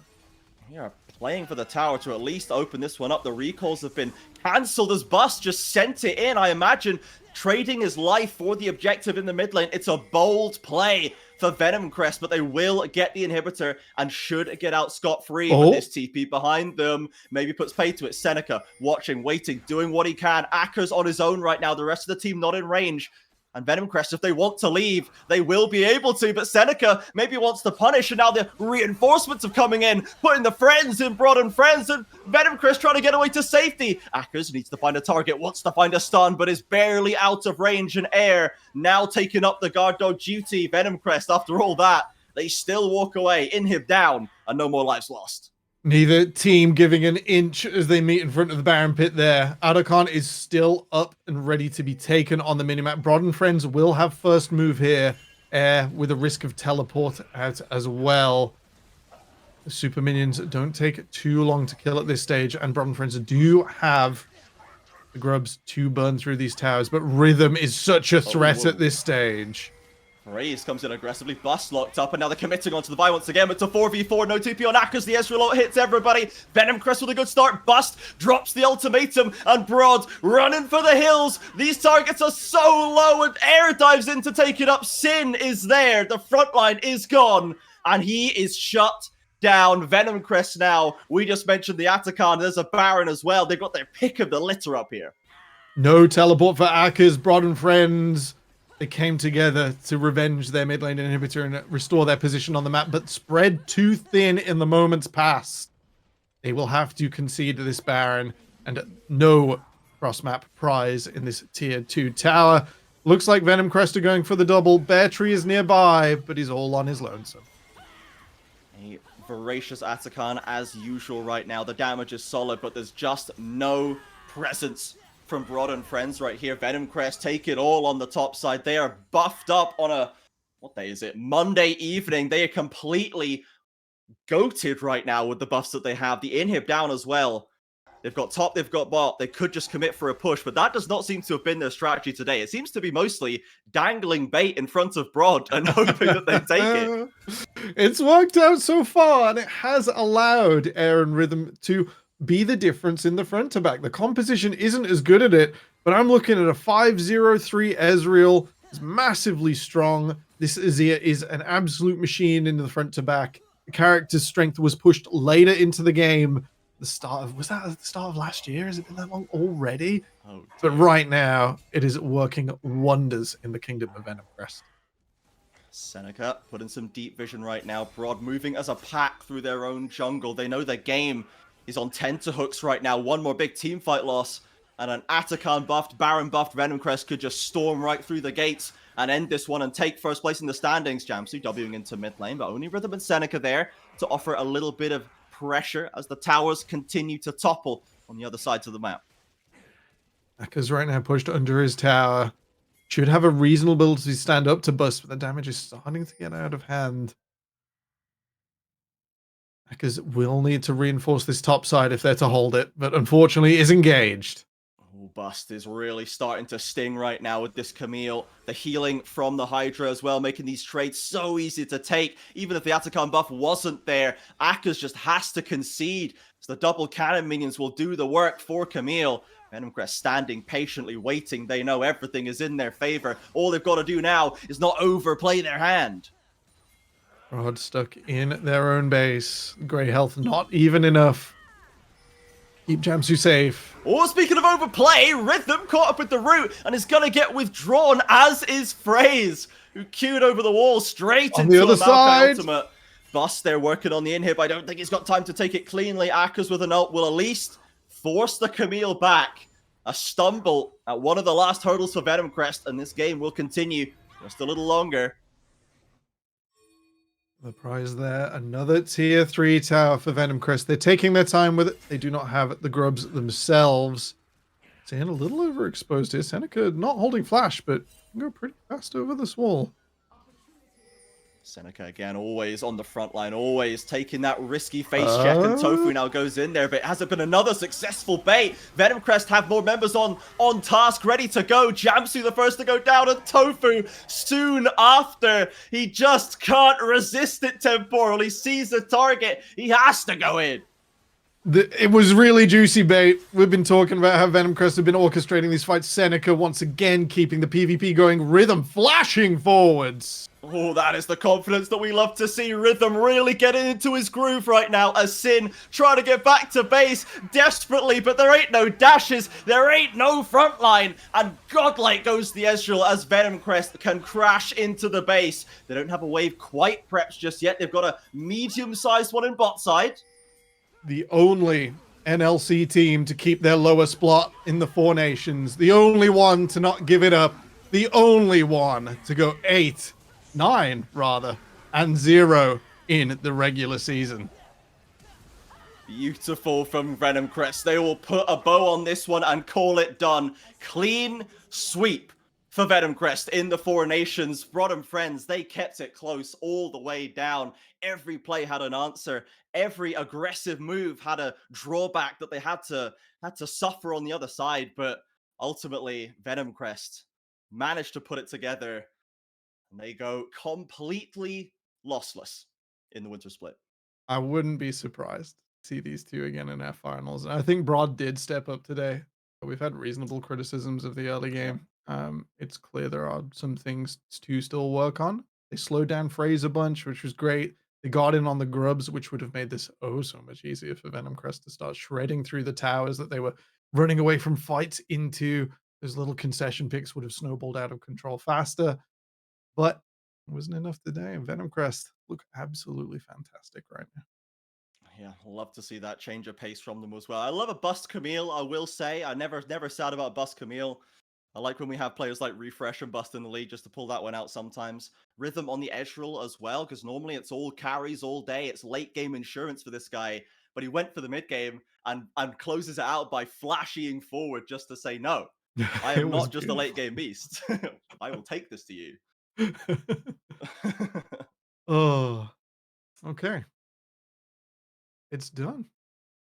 I think it's One time. We can team. send it back to the One desk. I think team is they're ready. defeated. Yeah, we can now throw it. This is just the first game of the day, everybody. We've got plenty more standings to sort out today. This is our last regular season day. We need to put some order down there. We know who's first. Let's find out who is 2nd through 10th. So, desk, take it back over, break that one down for us, and then we'll be back later on as the games continue to unfold. Thank you, Trajan. We were born ready. Some of us considerably more recently than others, Max. So we are now in a position where we know exactly who's going to be topping the table, as you've quite rightly just said there. And yeah, it's Venomcrest. You predicted it right all along, Bloxer. Yep, I'm not particularly surprised by the fact that Venomcrest end up as our top team in the league. They looked so strong the entire time. This was definitely the closest game we've watched them play throughout the entire split. There's a reason that Broad and Friends are the second best team that we've had in the regular season, but the way that Venomcrest play, the way that they play the map is just that much better. It's been true of Venomcrest in all of their iterations, all of their different teams. For the last 3 years that I've been watching this organization play, they just know how to play the macro of the map so very well, and it was shown throughout that entire game multiple times where it looked like Broad and Friends maybe had got themselves a bit of advantage, maybe a bit of a team fight win, but they lost a tower, they lost an objective, they lost something for it every single time, and it meant that Venomcrest, they never fell behind, and they were able to just play that one out a little bit better. Yeah, we were asking the question beforehand, what happens if we get to a near late game status, and will we see Venomcrest still able to perform in the same way? Will it still be as clean? Will it still be as smooth? Well, it took 30 minutes this time. They were pressured like never before. But Frisky, was it still smooth? Certainly wasn't the smoothest game, but unfortunately, I said Broad and Friends could win this. And to quote a very famous, as I have my copy of Shakespeare's Richard III right here, we'll quote it: "Now is the winter of your discontent, Broad and Friends," as you unfortunately may give me a ton of content with how you played that. So many times was their fights picked so horribly. They tried to have the Maokai use his vines, and then they went in off of that when they needed to use his vines and then poke from that. They were not playing a poke comp right. They designed it well. They had some parts in the early game where they were, making sure to pick people off well enough, but they just were not doing these fights well enough. And Venomcrest always had an answer to everything that came about. Every time Broad and Friends messed up a fight, Venomcrest took turrets as well as possible. Their macro is just unbeatable right now. Thanks for that, Frisky. There's no tempered fate, but we still managed to get the Bard on stream. See, there I we think go. we've, I think we've got an opportunity to have a little look at a replay on the highlight moments of this match. So, Max and Frisky, please talk us through what we're seeing here and what was so crucial about this play. Yeah, this is the mid lane play at the point at which Broad and Friends are in a very strong position overall. But in this team fight, it's critical that we just get to see the very last little bit of that Rakan ulti tags right there onto Bear Tree, stops him from being able to full combo, which would have almost certainly resulted in the deaths of at least one of the members of Venomcrest, and then the rest of the team fight could very easily have been won from Broad and Friends. And it felt like this team fight was sort of the critical moment in which all of a sudden, whilst it had been an early game where Broad and Friends had been in control, Venomcrest, they showed that they could stop these team fights. They weren't getting run over in every situation, and this was the beginning of, I wouldn't necessarily term it a comeback. I don't think they ever fell far enough behind to have to call it that, but it's the point at which they started to really shift into a higher gear, get the item breakpoints that they needed, and start actually winning on these fights. It felt like they really imposed their dominance from that fight onwards, and that they never looked backwards short of maybe one skirmish, which they lost out on earlier on. It felt like the skirmishes were going in slightly odd ways, as you can see some of the incredible damage being put out there, especially by that Ezreal. If we saw earlier on some fantastic catches from Jamsu on the TK, a couple of real highlight plays that we even contemplated putting down as a replay. But then there was a slight misplay where they went a bit too deep. And I feel like that play where we saw the TK jump all the way over across mid lane, leaving the team behind, dying for their sins, and then it felt like that was something that unfortunately became symptomatic for Broad and Friends Frisky a little bit later on. This was a poke comp who seemed to want to play too much like a pick comp. Yeah, I mean, if you look at that damage graph that just showed up, you saw how much damage Rhythm's Ezreal was able to do. I mean, if you're a team that fights in the corridors and you can't immediately pick people off, and you let these Ezreals just get more Mystic shots off and off and off, I mean, the damage on him is going to be insane. And it's not like he got that behind in the game. I mean, Rhythm wasn't super ahead in the early game like he usually is, but it was just, you play a poke comp, the poke comp is meant to poke. A pick comp means to pick people off immediately and get everyone on top of that person as well as possible. That's not what this comp was designed to do. Bear Tree seemed to want to go in a little bit too much. If anything, I'll even give Nemly another shout out, because maybe the Nico would have been better here in this scenario, just to be able to pick people off. But that's just what it was able to get Rhythm to do more and more damage with the Ezreal. I mean, if you can't play a poke comp how it wants to be played, there's not really a lot of wiggle room. You're not going to be able to be effective on the map. All right, Frisky Bloxer, thank you so much for your thoughts on that game. Congratulations to Venomcrest going 9-0. There's a real possibility that we will get to see that matchup later on again as the playoffs continue. But for now, we'll turn our attention over to the currently 1-7 Versio fighting for their lives up against the 2-6 Rise Gaming. That's going to be our next featured matchup after this break.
One game down, 3 still to come here on our broadcast for Four Nations. It's final day of the regular season. We've just seen Brod and Friends fall at the hands of Venomcrest, our now undefeated team coming into the playoffs. And we turn our attention to the bottom side of the table as we have Aversio currently 1-7 going up against Rise Gaming, who are 2-6. Both these teams still with a possibility to make it into that top 8 for the playoffs. I am Greyheart. I'm joined by Frisky and Bloxer. Bloxer, how excited are you for this next matchup down the other end of the table? Yeah, I mean, now that we've got the top of the table out of the way, which is fun, but top 1, top 2, it doesn't necessarily impact that much. These are the games that are absolutely crucial, and this one possibly no more than any other. Obviously, when you're in a 10-team bracket and there's 8 teams that are going to make it to the playoffs, most of these teams will make it. That's just the simple maths of it. But the fact that we've managed to make it all the way to the last week, and Aversio with 1 win are still in a position to actually be able to make it, that's just so exciting. It's absolutely remarkable. And I know you've got some thoughts about Aversio, Frisky. I want to get your thoughts, every single one of them, very, very shortly. But first, let's give a shout out to all of the players who are coming in on this one. Over on the side of Aversio, we're going to have Igloss in the top lane. Bricken will be the jungler. Draco will be mid lane with Starforger Awaken as the bot side duo. They are facing off against Rise Gaming, who will be looking to stop this potential comeback scene. Shmion in the top lane. And of course, got Eson in the jungle. We've got Casablanca mid. And then we've got Dratico and can't even read my own writing. Of course, it's Scoopy as the support, as I just managed to nose butt my own microphone. And on that bombshell, Frisky, talk to me about Aversio.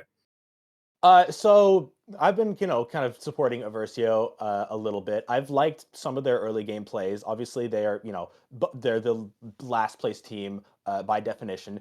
I still think they can sneak into playoffs. I still have enough faith in their bot lane. I think Starforger has had some decent performances. I think they just, now that they've been together as a team more, if they can at least call their mid games a lot better and then just push their leads a lot more efficiently, I think they'll be okay. They haven't been as good with dragons. Rise Gaming takes a lot more dragons than they do. I think they got to be a little bit better on that. But I want to help them even more because they're my friends from Malta, and I know Broad and Friends didn't actually know where Malta was, so I'm going to support them. This is the flag of Malta. This is for all the people in Malta who are playing League for Aversio. We're going to hang this up. We're going to take the little pin. We're going to hang this up right by the faker picture here. We're going to put it up there. Can't even get. Come on. There we go. Good enough. The flag will hang there for the people of Aversio. I'm going to support them with that no matter what. No matter what. Blocks, I'm going to get your thoughts on Rise, especially coming into this one. But before we do, can we just have a quick look at the table standings as they are and see exactly what perfect I can't even think of the word I'm looking for, but what situation could lead to Aversio getting themselves out of their current last place? Obviously, they need to win this game right now. If they were to do that, they would go level with Rise Gaming and overtake them by basis of the head-to-head, and they would also need Nuclear Vikings, the other team that they have beaten, to lose their matchup later on. That is against 200 Bandits, so there's a very real world where that could happen. All those teams would then be on 2-7, and by basis on those head-to-heads, Aversio would go ahead of them. So there's so much still to play for, so much of these playoff positions and placings still to be decided. How exciting is that, Max? It's so exciting. The fact that Aversio can still make it. The fact that even though Rise currently are sat in that 8th position with a playoff spot, they aren't locked in either. You're talking about what Vertex can do. If they lose to Vertex here as Rise, then they're putting themselves in a really risky situation, right? If Vertex win, then they lose to Aversio, you're out. You're out of playoffs. These teams are both really scrapping for the victory right here, and it matters in every single way. Matters so much. So coming back to that Rise lineup, a team who've only managed to pick up a couple of victories so far. Bloxer, what do you think we need to see out of them here to make sure that they secure their playoff status? Yeah, I think that what we need out of Rise is just calm. A little bit more calm. It feels like in a lot of the games that I've been watching Rise play, they're just getting their feet behind themselves. They're just trying a little bit too fast, and they're trying to make the map work for them, which is fine sometimes, but you don't have to take the game by the scruff of the neck at all times. That's the way that Rise have been playing. If they can chill out, if they can breathe just a little bit, don't necessarily let the whole map happen to you. Don't allow every single objective to go over to your opponents, but pick your battles. Go in for the right kind of team fights. I think that is going to be a key avenue to success for this team. I mean, this is such a crucial game for both of the teams, Frisky, and I don't think we can understate the pressure that they're going to be under.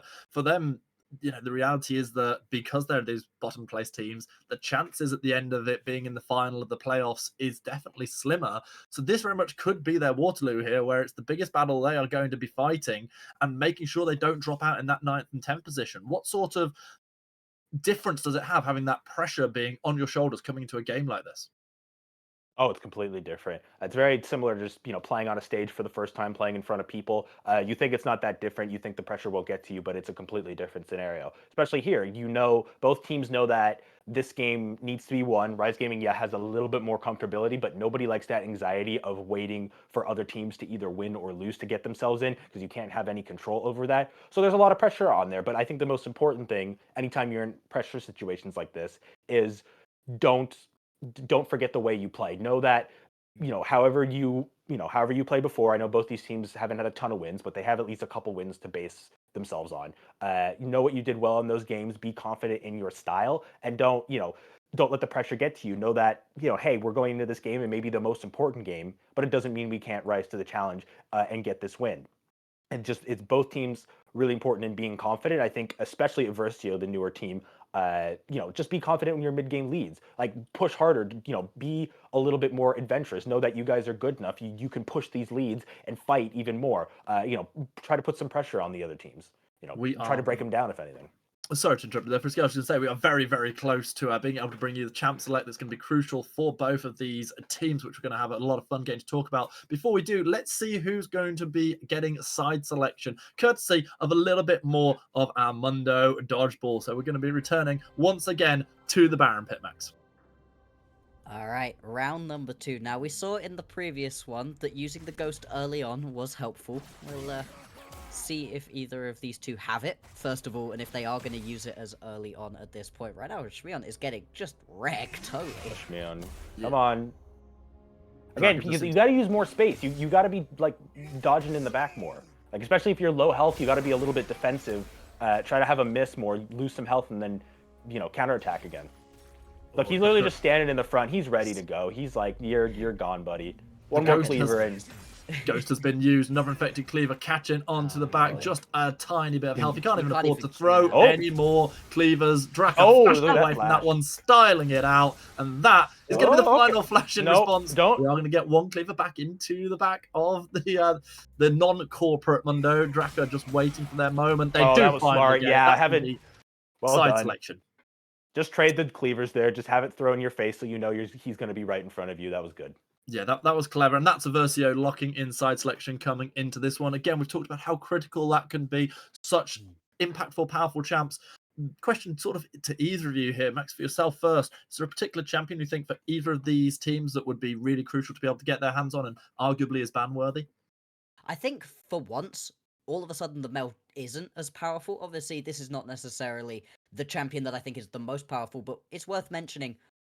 Previous game, Mel definitely needs to be banned. I don't necessarily know that either of these teams are going to be particularly interested in picking this one up. In terms of things that you are going to be very excited to be able to find, we've seen a lot of AD mids coming out. There's been a lot of AD in the mid lane, either Yasuo or the Yone. I'd be happy with either one, but I think that could be a great movement towards success for Versio. They've looked particularly good when they've been able to get some AD into that mid lane. Beautifully timed. Max will see the Yone banned out instantly, and alongside that, your Red and Soul really targeting Draco so far. Callista banned in response. How about yourself, Frisky? Anything you're particularly hoping to see from your Maltese brethren?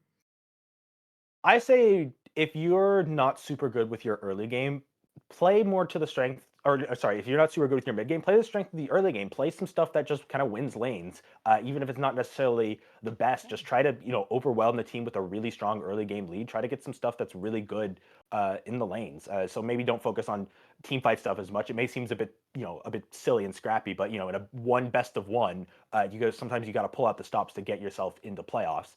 Something like Vi I think could be very useful. Versio has done well on that before. I think just a lot of champions that can do a lot on their own are going to be important. And this is 5 mid bans. Okay, so yeah, a lot of mid bans and right into Cassante. Fascinatingly, with the Skarner left open for one of a handful of times on our broadcast, it's not insta-lock. The Cassant instead is going to get picked up. I can only assume we are going to see a lock-in here for Bricken, no Bloxer. Yeah, Versio have looked particularly good on the Skarner, being one of the few teams to actually be allowed to pick this one up. I think it was one of the few champions they were able to actually pick up the win on with it. If you don't lock it in here, if we actually just see the Skarner go straight through, I'm going to be shocked. I was watching that second ban phase, I was like, it's the Skarner, right? You're banning the Skarner. And then it's not first picked. That doesn't surprise me that much. The fact it doesn't get picked up here for a Versio is shocking. I mean, these are good champions. Casante's a great B1. He's also been one of those champions we've seen banned out a lot. The Renekton, I'm a bit more suspicious of. I haven't loved the Renekton in a lot of team compositions. It's always good, it works well, and you can blind pick it. You don't even need to, obviously, because it's into the Casante, but still, the Skarner's just been stronger recently. I think we might actually get it go straight through this pick ban.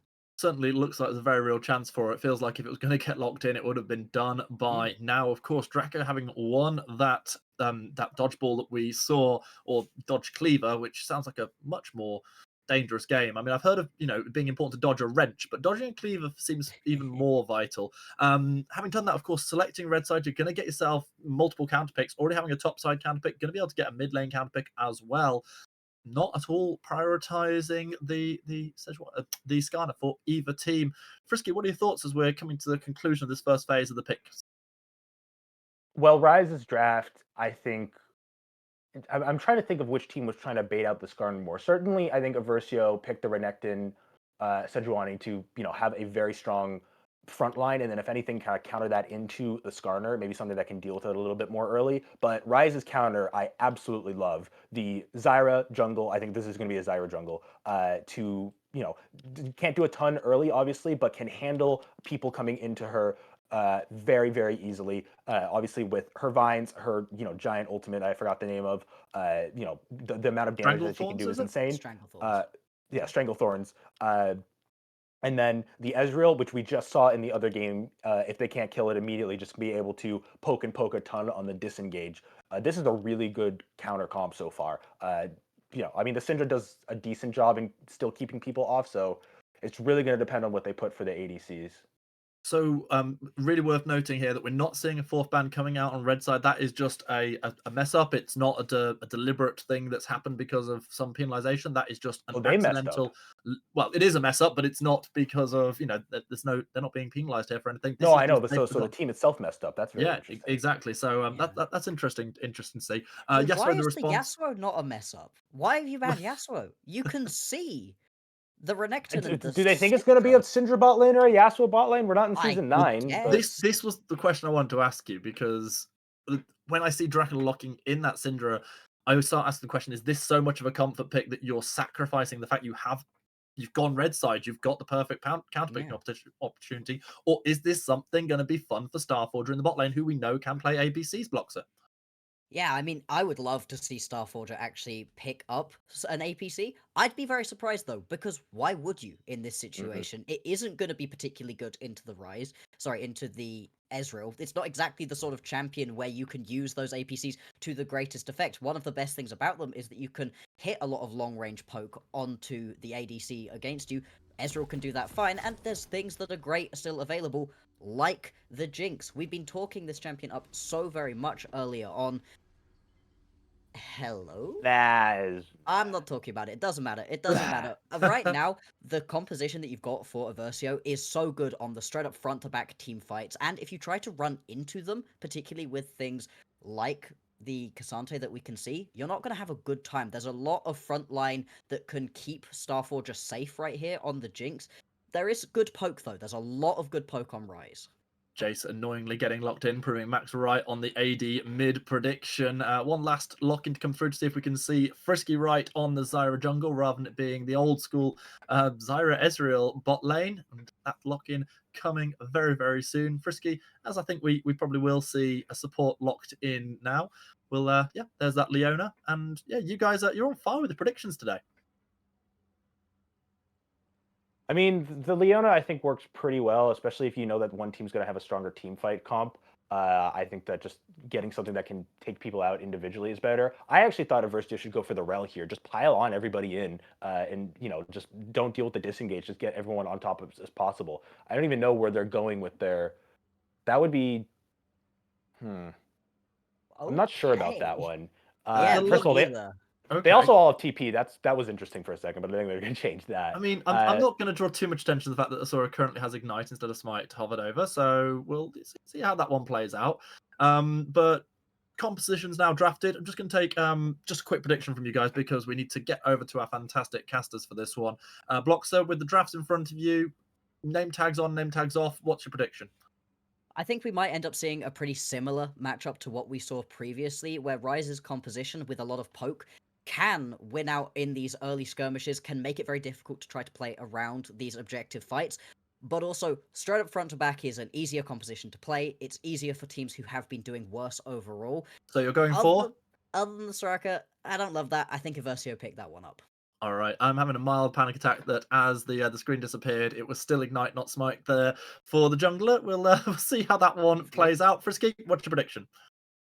Even with the comps, even just taking off the names, I do like a lot of what Ryze has. I think Desire is going to be helpful, but the national motto of Malta is Virtuete et Constantina, which is virtuous strength and consistency. Unfortunately, Aversio's been a little bit well, I guess they've been consistently inconsistent, so you can still say consistent there. I'm so glad you didn't say consistently. I will take my Malta. Yes, I will still take my Maltese brothers to win this game. There you go. You've heard it from our fantastic analysts. Thank you both so much, Frisky Bloxer. Passing now over to the ever wonderful Trajan and Temporal for the cast. Thank you once again, Greyheart. Double Aversio enjoyers on the desk. Our currently 10th place team, a chance to sneak into playoffs at the last second. Temporal, talk to me. Soraka support, Syndra mid. Are we thinking Aversio? How are we feeling about Aversio? Because the desk are loving it right now. The desk are loving it. I think there is a lot to be said about the composition that aligns itself around a Jinx at this stage in the sort of stress level where to go through here, you have to win, and then another matchup later on also has to go your way. So there is a lot of impetus that your destiny is in your hands, but it's not completely in your hands. Both of these teams.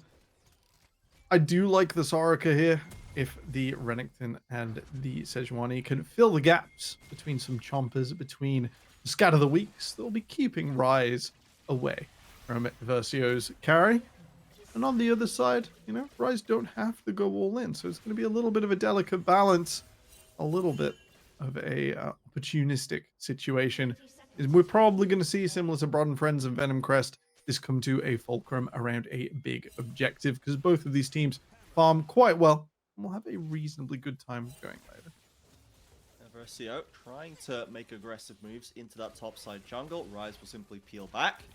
No one suffers too hard at the side of anyone else. So yeah, decently farming lanes for sure.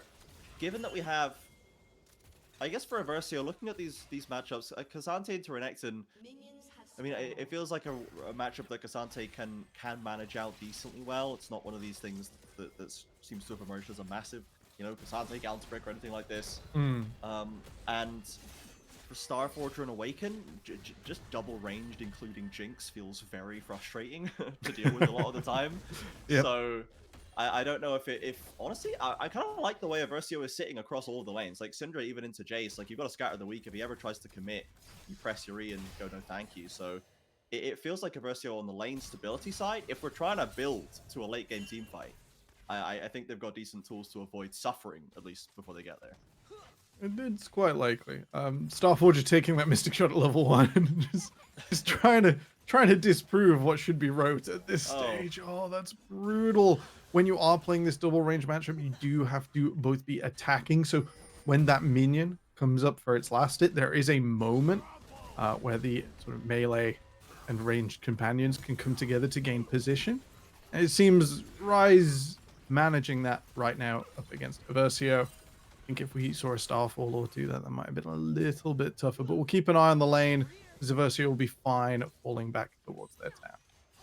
Yeah, and they will have to. Engage comes in from Scooby. Drakito is nailing these Mystic Shots here to kick us off right now. Soraka, of course, doesn't mind taking bad trades too often. The champion is built to attrition them out, but decent damage onto Awaken's head means that Drakito and Scooby, melee and range they may be, but they have full control over this. Another Zenith Blade and the aggressive Forward from the Eshel. Starforger is standing and fighting though. The Jinx moment comes back and it's first blood for Starforger. After all that, Awaken though does not cause for the body block and it's a 1-for-1. Both AD carries picking up the credit. Bot wave crashing in though for Rise. Just a moment away. I think it was about a third of a second till Awaken would have had another empowered heal. And Drakito would have fallen. The Soraka in the early game, getting the first blood over the line. Both teams 1 of 3 on their way to Warfare though. And Azora is right here waiting to mess with Starforger even more. Beautiful. Double buff secured, 2 levels up, and it's kind of just killing Starforger right now. Drakito is showing up. Doesn't commit for the aggressive E forward. I thought he was going for it, I'll be honest. I thought we were going to see another shift forward, but now Scooby's come around the corner. Awaken kind of caught between 2 spots. The flash in the root, and Starforger dead again. Beautiful punish from Rise to follow up the bot play. I think they've read that Brick Countries wasn't there. And when you do have this double range setup, as soon as you're on and away from the tower, do you have the ability to absolutely run over anyone in front of you. Drakito coming out massively ahead there. It's a lot of missed experience for Starforger. Jinx really needs those levels. You need the range. You need your rockets to start to chunk. Otherwise, you can refill your health bar all you want. The Ezreal will have gotten too far ahead. It's going to be a struggle down there for Aversio. The Ezreal accelerated and clearly having to play very, very aggressively. Scooby as well. These guys are on the same page. They want to get stuck in. So Awaken and Starforger going to have to play with those ranges. Bricker now finally heads onto this bot side. You see so much blue vision already down there. They did their due diligence, did Rise Gaming. Got their advantage for the bot side. And Azora can now finally return to the map. Not even really behind in camps. 1 camp down, not even. Kill to boot as well.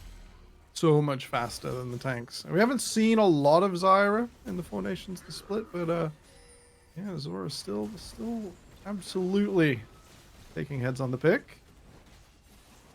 Stretching out the classic Cassante moment. So many spells pressed and the health barely moves over the course of a couple of full rotations right there, but the Renekton with that inbuilt self-healing on the empowered Q can turn those trades in his own favor even as they go longer and longer. Scooby's looking for a play forward. Soraka discovers them in the brush, and Aversio will this time escape from the range.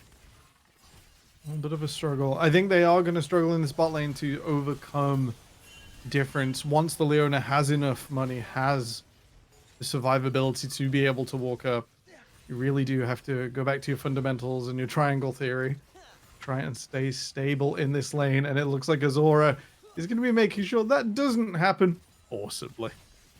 Correctly read once again. The Bricken is nowhere to be found, and this is a 3 versus 2. Now, what are we committing? We're split focus right now. The TP coming in from Eyeglass's Renekton will get Aversio out of dodge right there. It's a big summoner spent a lot of time for that TP to complete, but at least no one's dying this time for Aversio. Aversio pull off the Scrubs take. This is a pretty good teleport. It is a bit of a shame that the Renekton is no longer absorbing his own experience. However, they do manage to get away with a heist. You've staved off bot lane's dive, and you're holding on for now, and that's all right when it potentially could get a lot worse. Oh, Starforger again suffering the clutch barrier. Is there a heal? Is there one in the tank? There it is for Awaken. The last tick counteracted, and Starforger walks away. Scooby took a little bit of damage from the tower as well, but Drakito, he's still feeling pretty good. He's stepping up with the Qs. It's so hard once the lane is broken to keep going with Soraka. You have such power to hold it all together at the start. Starforger, no mana. Awaken needs to get in there and body block. Drakito still nailing these Mystic shots, threading them through the structures around the champions. Aversio's bot lane will survive once again, and it's taken too long. Drakkar has rotated. Finally, Aversio are done giving them the space, but the flash is traded, and Syndra cannot lock up a target. Another TP flies in, this time Jace coming in to see what's going on down here. Casablanca arrives just to finish off the play, just to make sure everyone is cool. In the meantime, we saw 2 grubs go over to Aversio. Sora did arrive just in time to contest the 3rd. Get that one secured for Rise with their extra bit of priority. With that in mind, we're looking at the dragon now. Zyra has a pretty vicious dragon take now that she's able to start burning everything down. With that in mind, a little bit of vision, and maybe a move to get some advantage going before starting up this objective.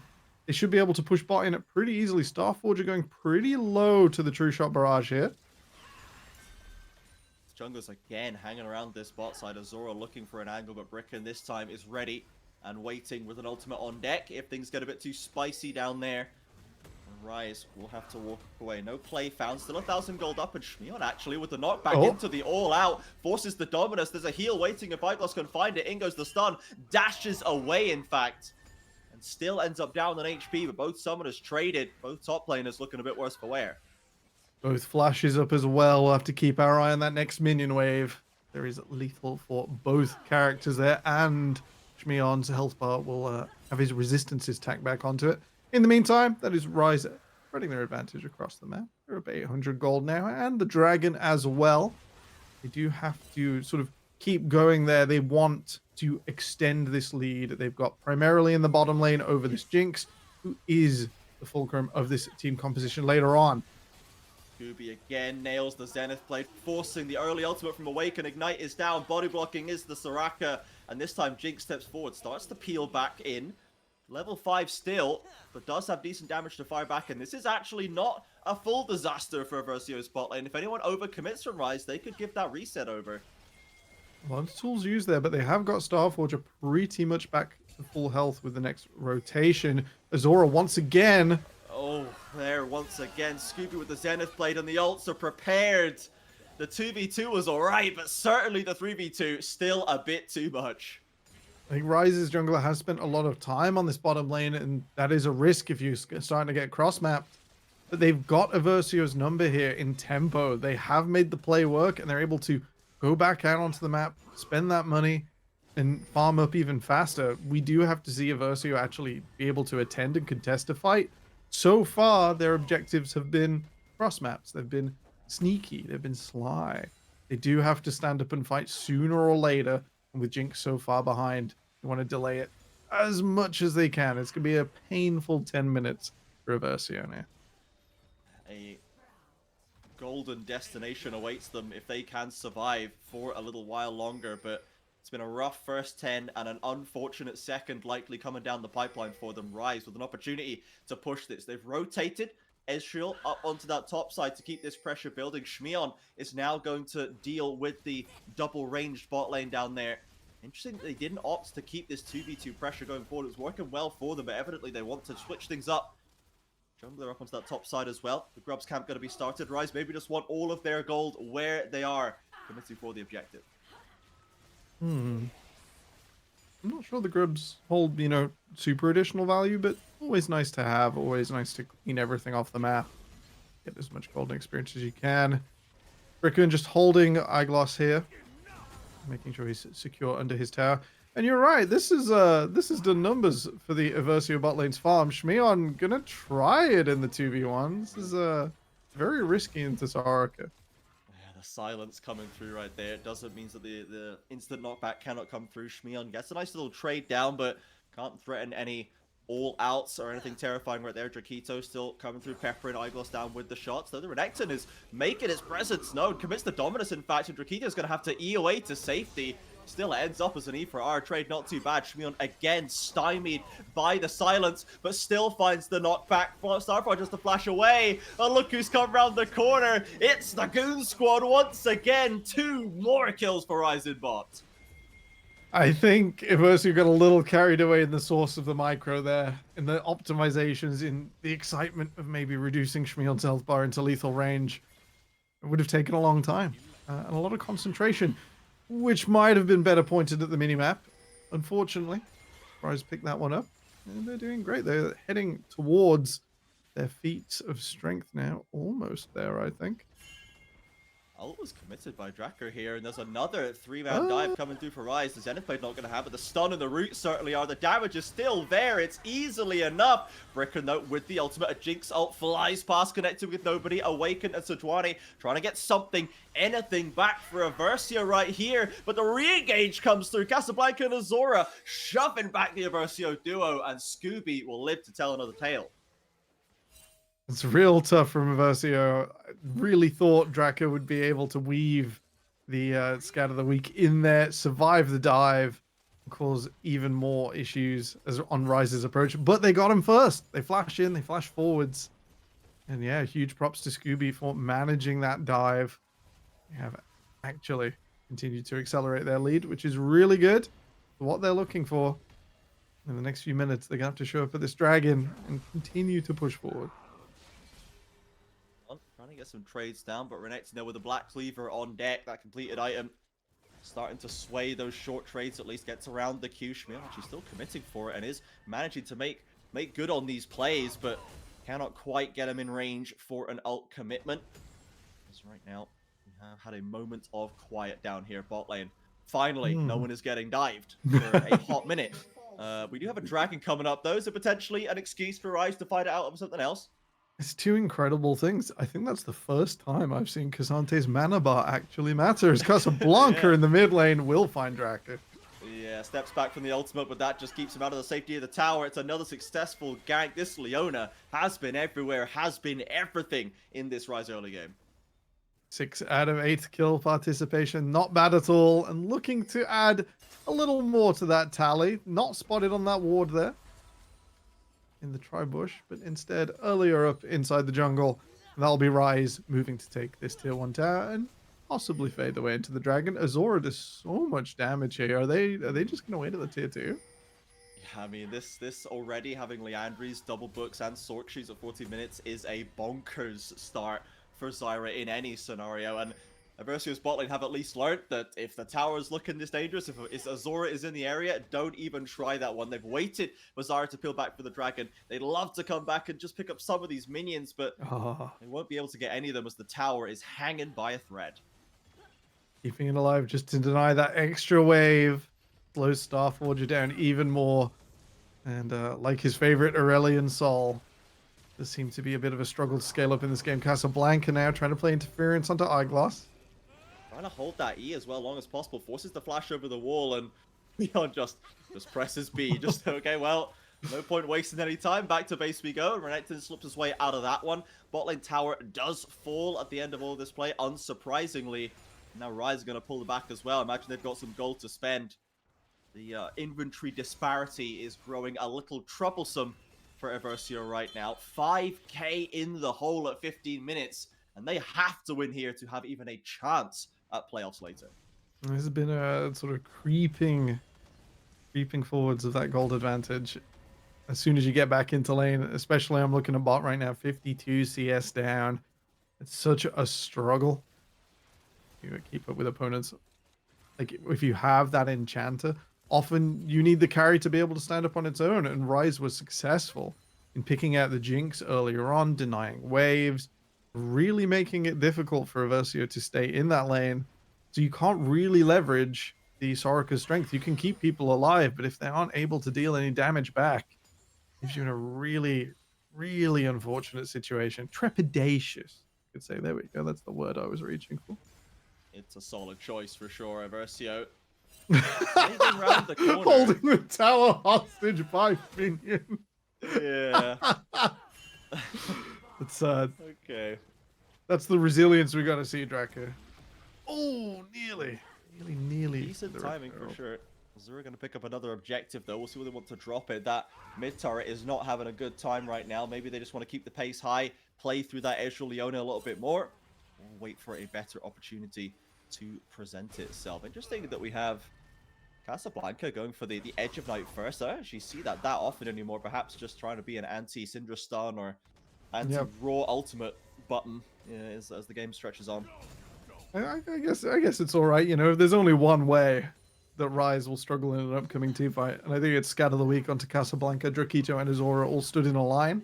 Yeah, that does remove the possibility. Tier 1 tower will go down here. Draka, a little more confident. How have we ended up on this side of the wall, my friend? That's a pickup easy enough for the Rise bot lane.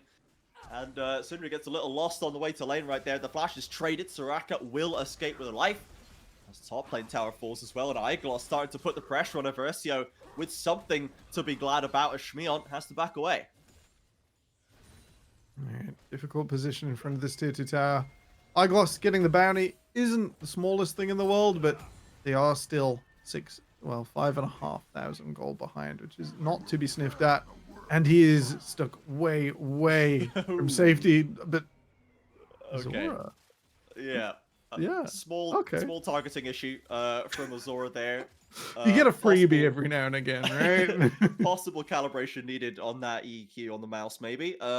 So Iglos will step away, gets the tower, gets some pressure on, sucks up wave, and does survive as well. So something to put a smile on the faces of the Maltese fans for now, but that's about it. Eversio are still very much in a struggle position. We're starting to get some items coming through. The carries are one apiece, but thank you, production, just showing us the gold deficit right now. Over 3,500 in bot lane alone. That is a crazy number. We're gonna have to see some magic. Igloss can kind of manage the front line. He can be some of what Akers was able to do last game and get up in some business, try and break up the otherwise really strong Rise carries. It's gonna have to be reset after reset. There is no other way out for this than Starforger picking up some kill credit and absolutely getting away with the movement through Rise's team. Otherwise, it's looking real good for Rise right now. They don't have to do a lot. They scale fantastically. Only that Jinx presents a threat that will burn through all 5 members and allow a big swing. Casablanca finds Iglos under the tower, and Scooby and Azor, the dynamic duo again, roaming back up to this lane just to make sure nothing goes too badly wrong right here.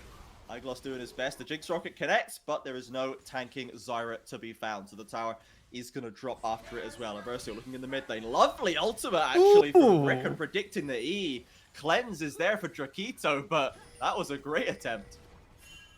Yeah, if you can't win, you can be stylish. That was really stylish from Bricken. Just a casual 90 degrees read on the arcane shift. And I'd have loved to have seen that driven in. I know it's greedy, but it would have been real cool to break that tier 3 tower there. The legendary triple, the triple tower The on big, the Herald right big there. triple charge. It feels so Yeah. good. Sadly, they will have to settle for a casual twofer in that top side. More gold in the pockets of Rise. Dragon now on the board. 20 minutes here. Atakan has popped up in that bot side as well.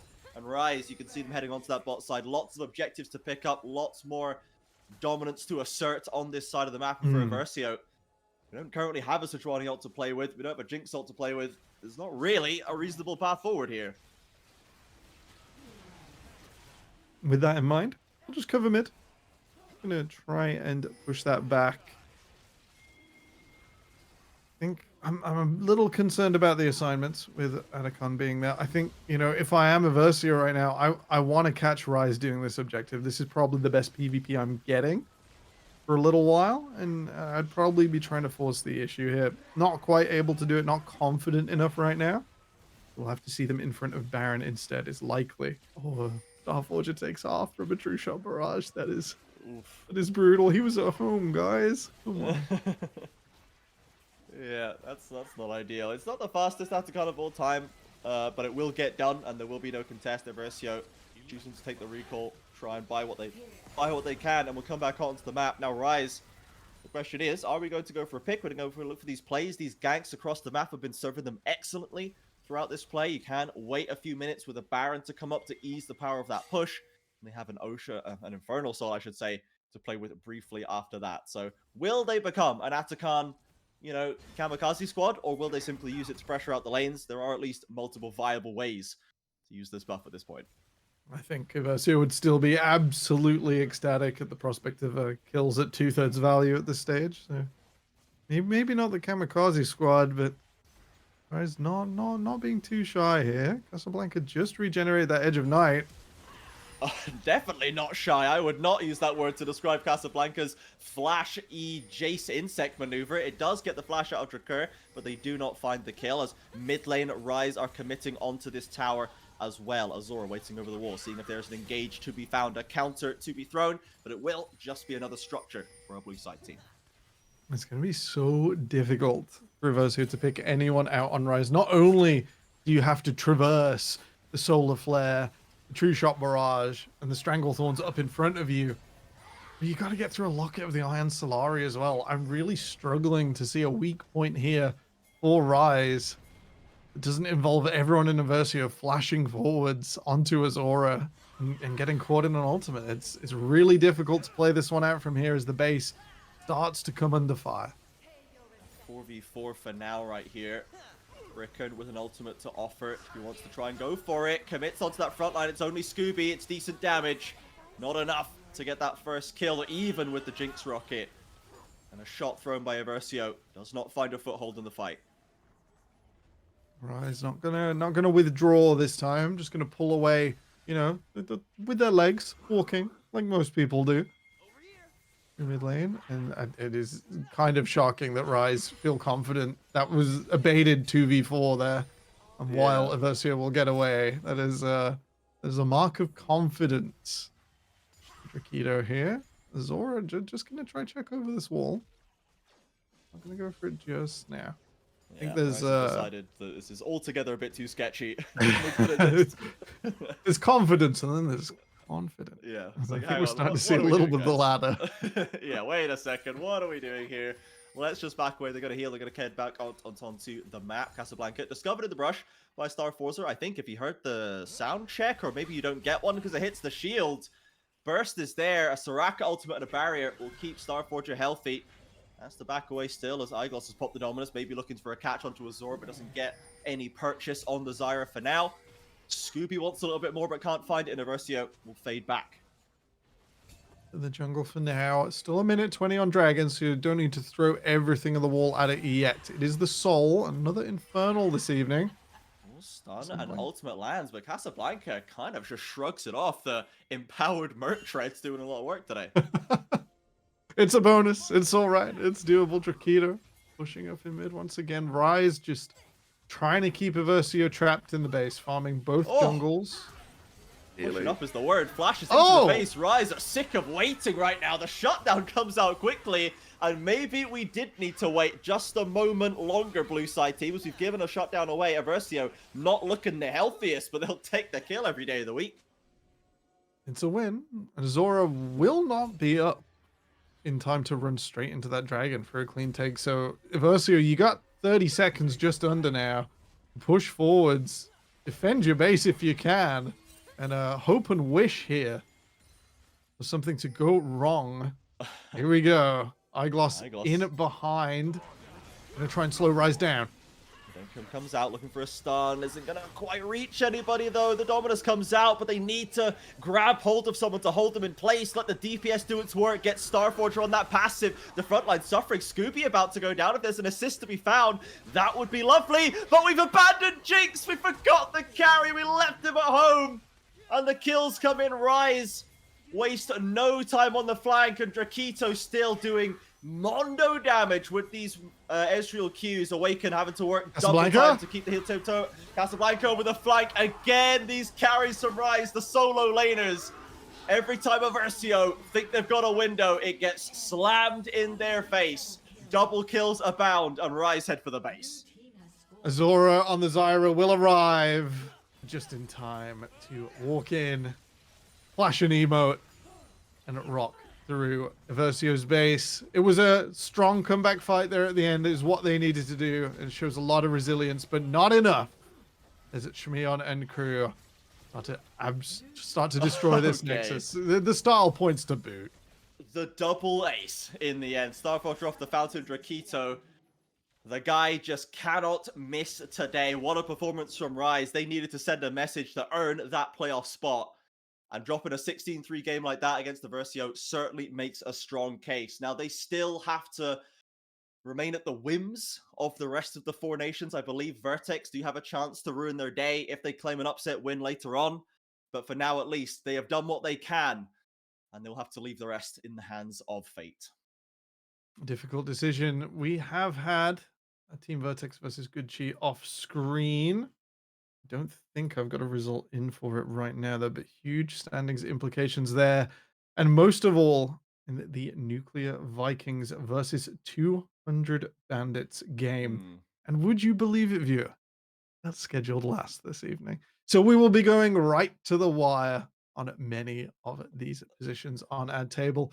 It's still all up for grabs in the Four Nations. Trajan, thank you for casting with me. It's been a fantastic time. Absolutely. It's always a blast for sure. Love to get behind the casting booth a couple of times here for the Four Nations. For now, I think we're ready to throw it back to our desk, unless production shouts in my ear that I'm jumping the gun. So I think we're going to take it back, break that one down. Let's find out. Maybe they know if Gucci or Vertex have come out the winners of that round 2. Stick around to find out. I'm sure that Rise would like to know. Over to you, Desk. Breaking news, Trajan. I don't know. But what I do know is that that was a rather startling demolition that we've just witnessed, Frisky. Oh boy, that was kind of embarrassing, guys. You had a better team fight comp, and you did nothing with it. Uh, Unfortunately, I was really happy. Just kind of the Malta Pride being the only non-British team here. I was really rooting for you guys. I did think that you did good enough, but just since didn't seem like you had any idea of what to do in that game. It was just one bad play after another. Um, it didn't seem to fit. And unfortunately, just from your 1-8 performance, I think it's safe to say that Aversio do deserve last place. It's an unfortunate way for the journey to end, but respect for coming out, for making the plays. It was well drafted, but at the end of the day, Rice just had all the answers this time round, Bloxer. They really did. It felt like it was kind of from start to finish, right? There was no moment in which it particularly felt like Aversio were going to be able to win. And to be honest, the main point at which it started was down in this bottom lane. Unfortunately, Starforger Awaken on this Jinx and Soraka combo could never get anything going. It meant that this Ezreal-Leona combo were just able to do kind of whatever they wanted, constant pressure. They were able to pick up that tower really early on. And the best bit about that was that it unlocked Scooby to go join up with his jungler and get involved in the rest of the map. You could see they had identical kill participation until I think the very end of this game, in fact. Constantly were just roaming around together, impacting on the map in such great ways, and they were able to stop anything at all that it felt like Aversio wanted to do. The Sejuani never got online, the top lane was never going to be able to pop off, unfortunately, for Aeglos, and all of the lanes were just doing everything that they needed to do to be able to win this game in what was a very convincing fashion.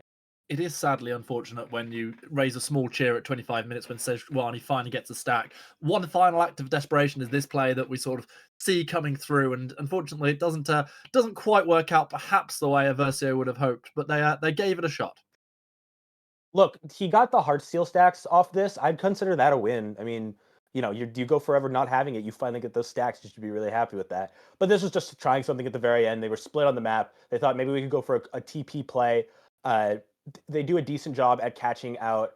I think it was Scooby that they go for. They at least like isolate him a little bit. The scatter the weak misses, but they just don't have the damage. There's too much disengage on the side of Rise. I don't know what they're doing over here. Like, guys, come to the other side. We're going for this one person. Then for the rest of the time, they're just split. They get on top of the Jinx, which is obviously your main team fight person. And here, they're literally just running around like chickens with their head cut off, not knowing that they should be running towards the dragon, just pushing people off to secure that. And yeah, after that, it's just cataclysmic, and they lose the rest of this fight. Very, very unfortunate. It was unfortunate, and it was an unfortunate ending to what's been a tough season for Aversio. We wish them farewell and good luck for their future games. We will remain to be seen still whether Rise will absolutely make it into the playoffs or not based on other results. What we do know from earlier in the night is Venom Crest are our 9-0 team. Brod and Friends slipping to 8-1 with their first defeat in what has been an excellent season for them so far. But we have still got so many places on the table to be decided. Still got 2 more featured matchups on this very stream. So please stick around. Do not go anywhere. But from myself, from Thor down here, from Frisky and Bloxer, we're out for now. Stick around for the next desk.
welcome here, everyone. We are back with the second half of the day. We still have some faces on the desk. We have some new faces on the desk and a whole lot of action ahead of us. My name is Orbital. I'll be your host for the second half, and of course, the ending, the finale, the chapter 3, or whatever you want to call it, of some of these teams' journeys before they head off into La La Land, or quite possibly the determining factor for multiple other teams in this division. I'm joined by Rory B, and Bloxer will be joining us back here on the desk. Rory B, how you feeling today?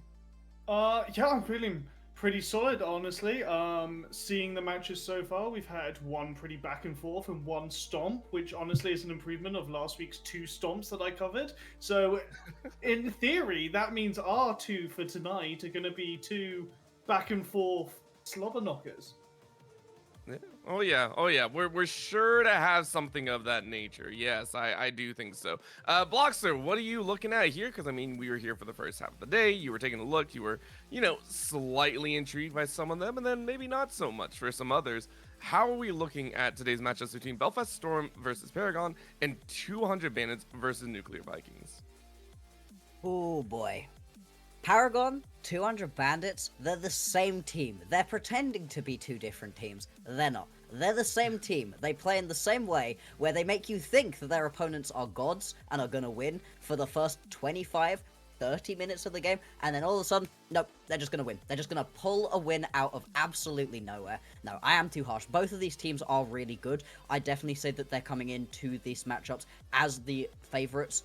But at the same time, both Belfast Storm and Nuclear Vikings have been showing flashes. They've been showing us ways in which I've been really impressed and, excited for what they've been able to do. Belfast Storm, they've been looking really hot in some matchups and not quite able to put things together in another one. Picked up a good win on Thursday as well. So I'm really excited for both of these matchups. I feel like as much as the last 2 matchups had massive standings and implications, these 2 matchups here are going to be a little bit closer and a little bit more back and forth and interesting in that way. Yeah, I mean, you take a look at the standings, and we can actually take a look here very shortly because I think this one has one of the more interesting storylines to it. The fact that both these teams do want to win in their own, but they're both cheering for the exact same opponent, come a little bit later on. If you take a look, Belfast Storm and Paragon are both sitting at about 4th and 5th, but as you noticed earlier, both of their placements if they wish to rise up in the rankings, both rely on an upset of Nuclear Vikings taking down the likes of 200 Bandits. So it's going to be a tough time, I think, overall for these teams to for either side. And we got to start, Bloxer. I mean, diving into this a little bit, where do we start with Belfast Storm and Paragon? Because both these squads obviously are going to be taking it tooth and nail, I can assume.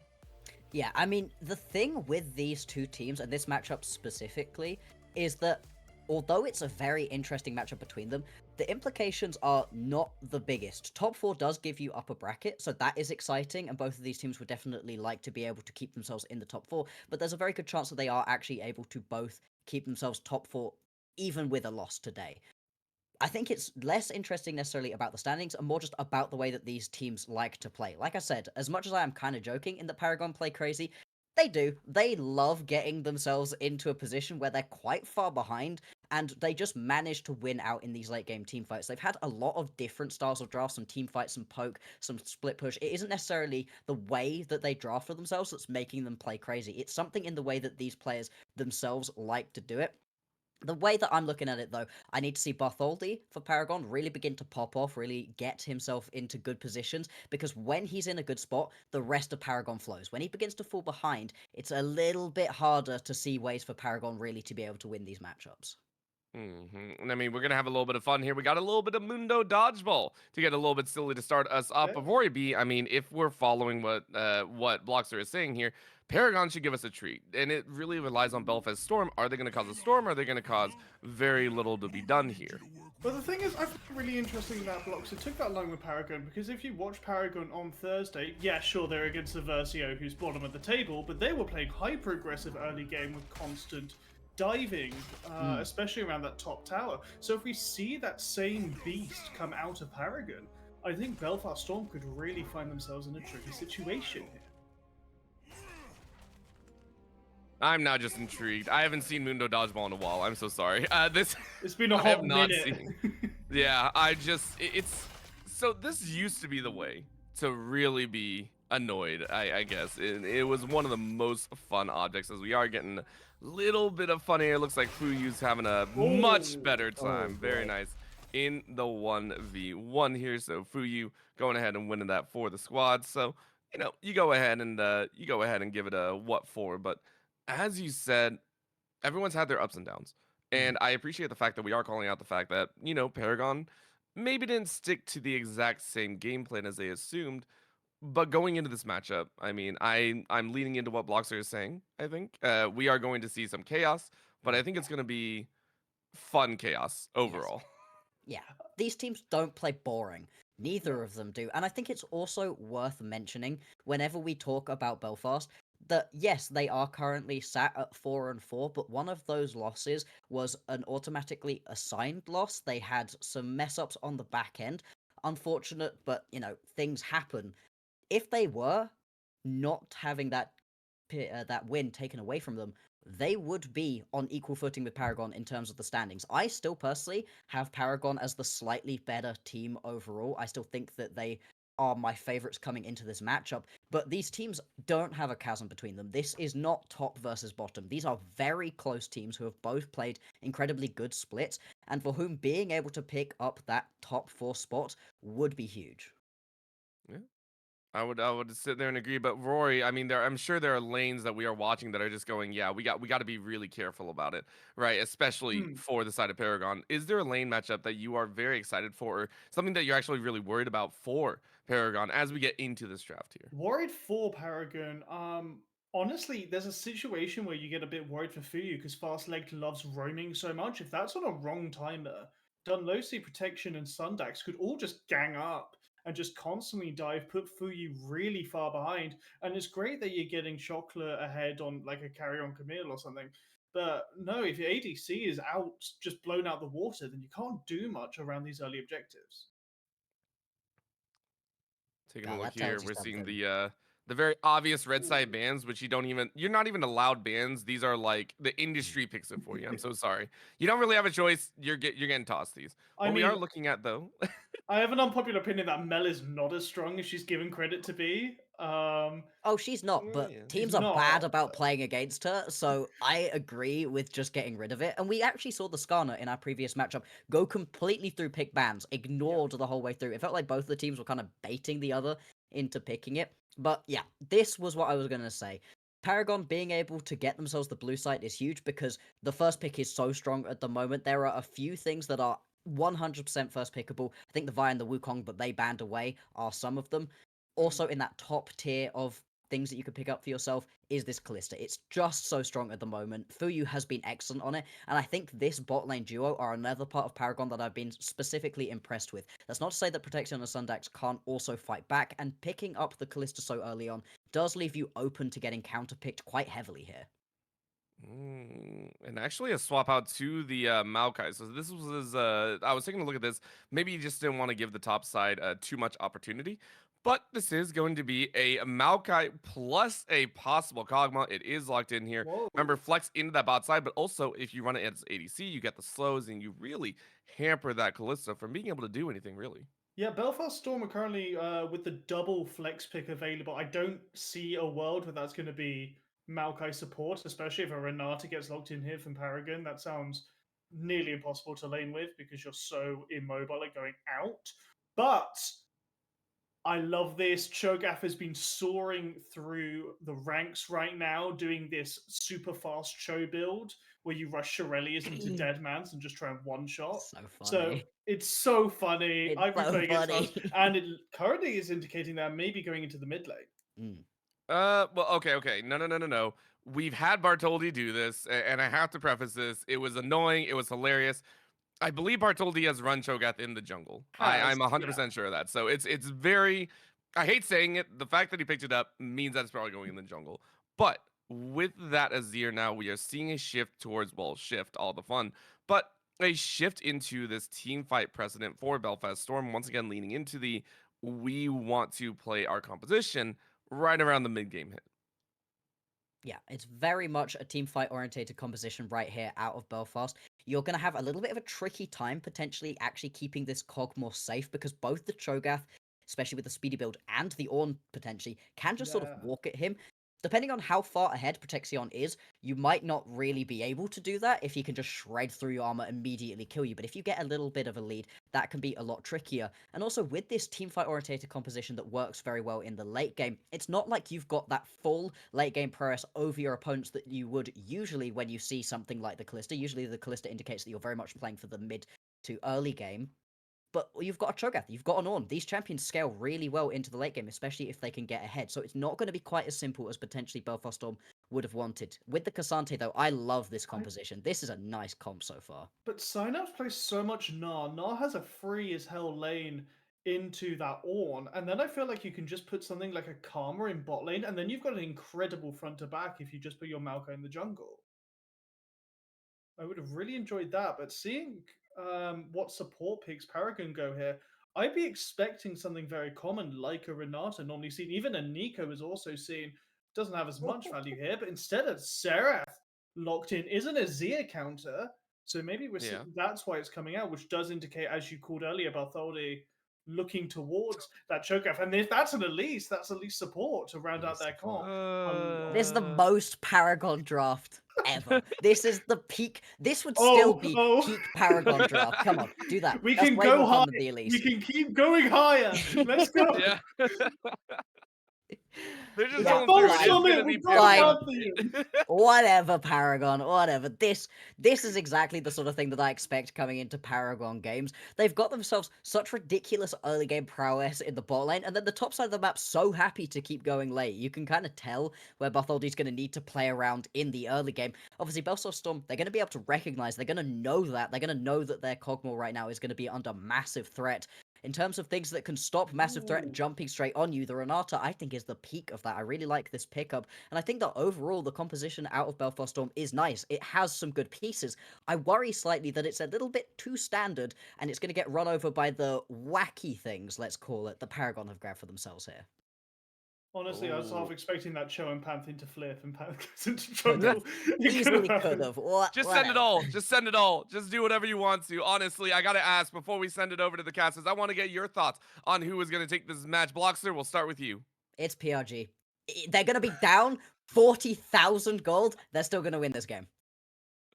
Rory? I can't trust Belfast Storm to scale into Cogmore's ear peak. So yeah, I've got to go Paragon.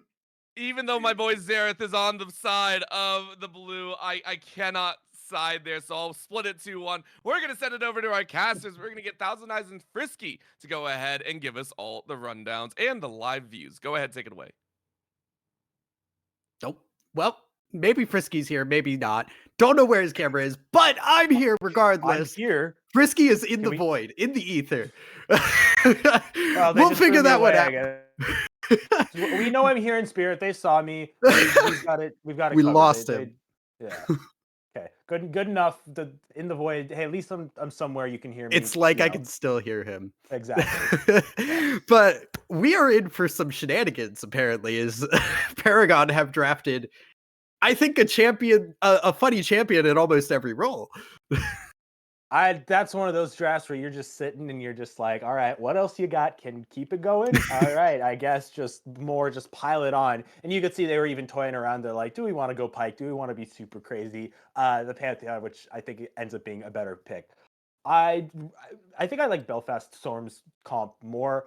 Certainly the idea is going to be playing around for that Kog'Maw late game, but I like Kog'Maw so much in the meta right now. I'm glad they picked it up early. I kind of wish they paired it with a better... Renata is a decent enough enchanter, but I guess it depends on how your ADC wants to play. If he's a little bit more of a free spirit, then something like Lulu would be super helpful. I am here. We promise. Thank you.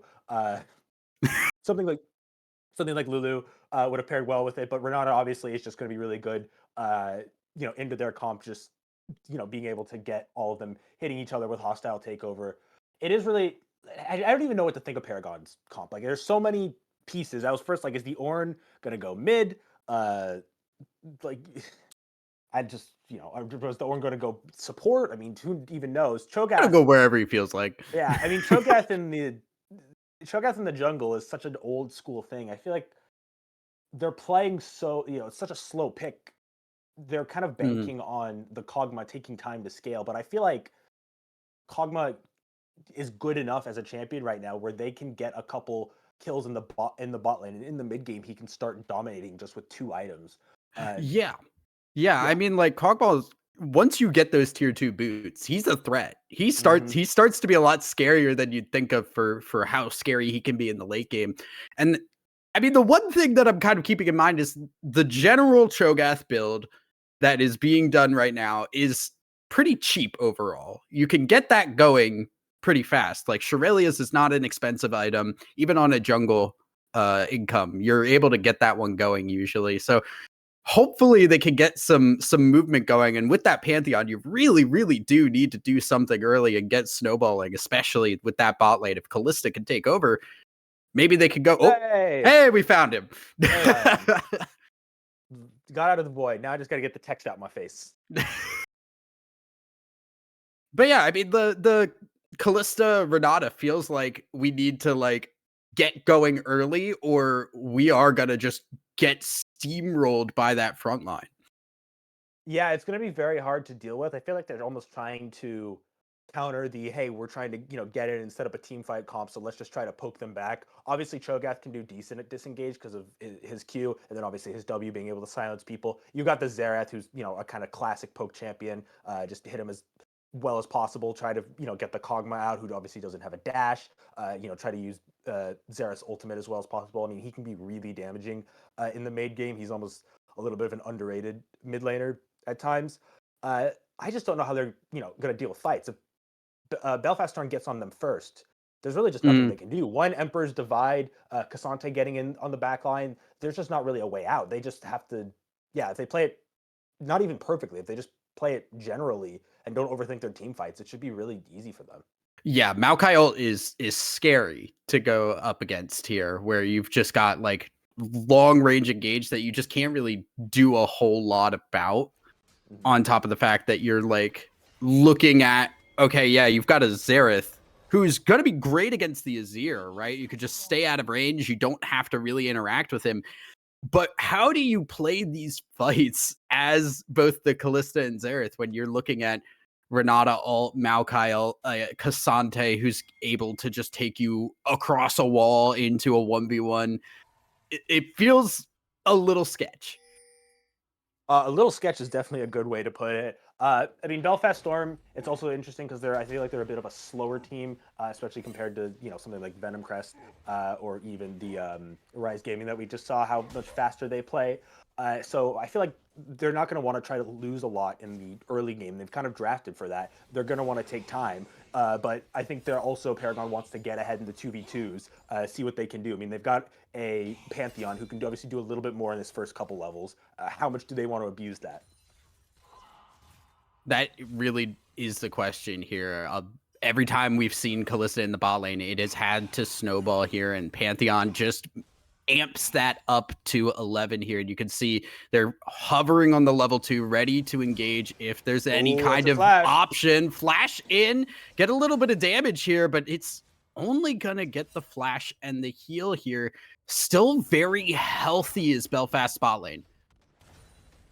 Yeah, not too much there. I think they tried to thinking that they could get a little bit more early on, but just a flash away from Kog'Maw, or they wanted him to burn barrier. Obviously, that didn't happen, but it's at least one flash burned. I mean, you talk about a couple waves later, things are going to bounce in their position. Now you maybe look for a dive at 4 or 5 minutes. Maybe they still wait until Pantheon's ultimate is up. But they have a little bit more to play for now, though. I mean, you can see them kind of moving through the jungle as they're pushed up. Oh, they're going for him. This is the Hail of Blades Cho'Gath. That one is going to hurt. Just get all of those Vorpal spikes down at the same time, even using the Xerath to push Dunlosi further away. Good invade, and that's the bot lane pressure too. They're able to move first. So Paragon taking heavy control here of the map.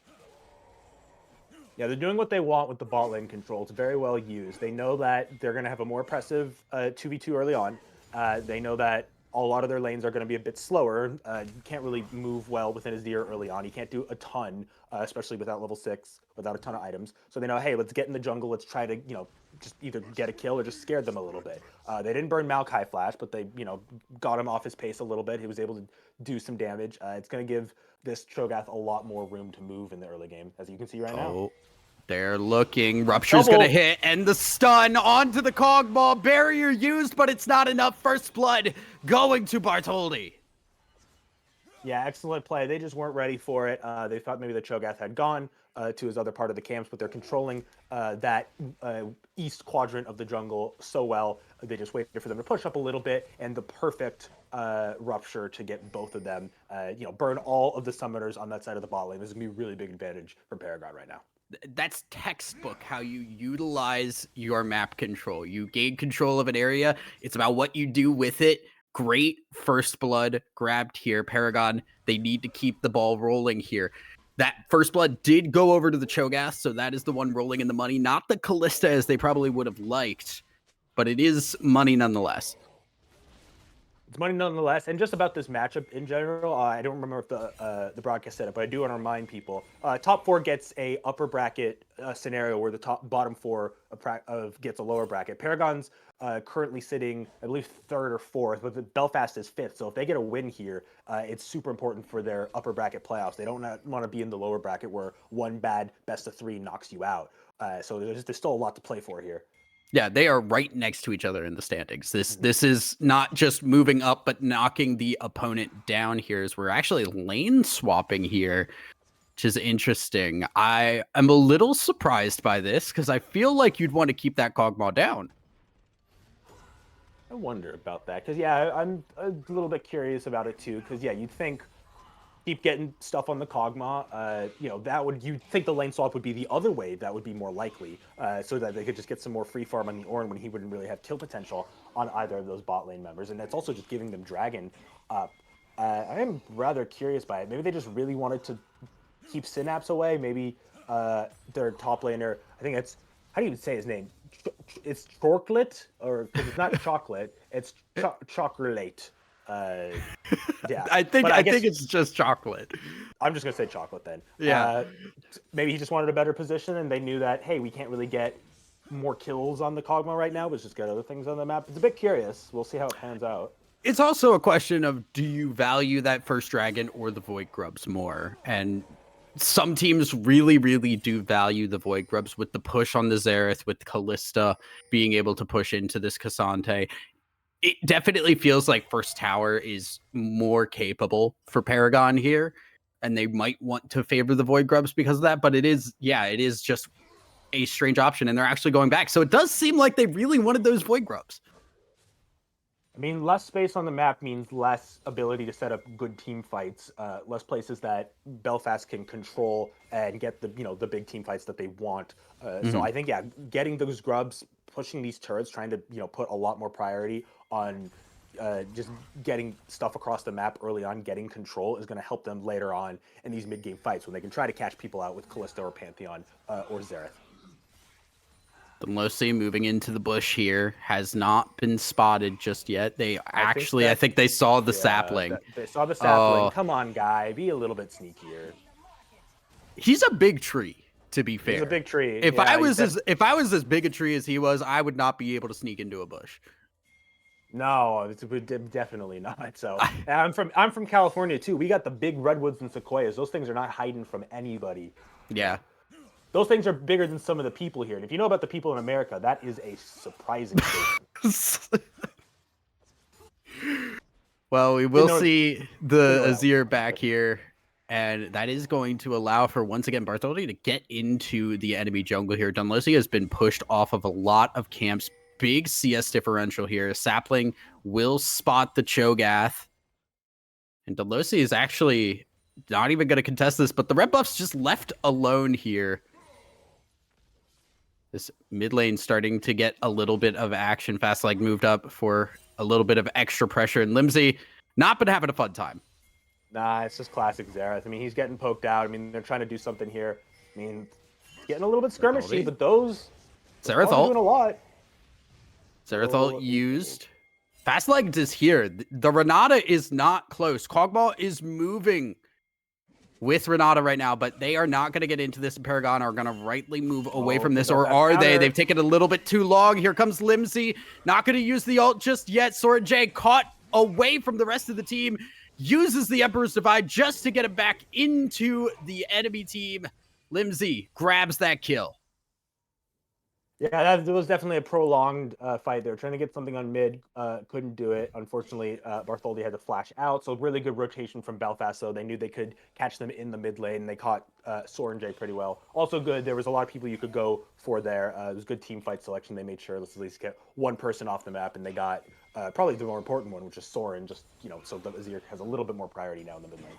Oh, but Belfast are not ready for this one. Paragon moving in, gonna start from behind them. Protection doesn't have an easy way out of this one. Don't think he's gonna burn any summoners. Uses the barrier, can't stay alive long enough.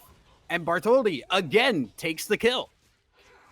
Yeah, that's the problem with trying to kill the person that Callista has bonded with her soul, is that he gets low, but he can be taken in with the ultimate, and then you can't kill them. So that Renata reset that they were looking for did not get. You got to try to focus on somebody who doesn't have any other ways of getting alive. I mean, you want to focus on that Callista, to just get the Renata resets, because obviously you're looking for that as much as possible on Kog'Maw. But yeah, they just weren't expecting that. Thought they could chill out after the play, but good counter immediately from Paragon.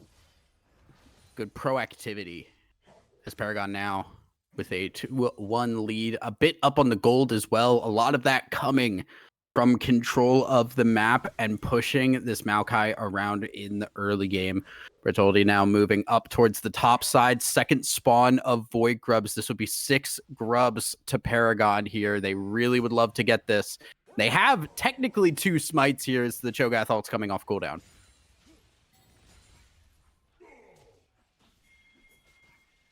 Wait, I think my mic died for a second. My bad. Oh. It came back. That Zerathul, great hits, great proccing.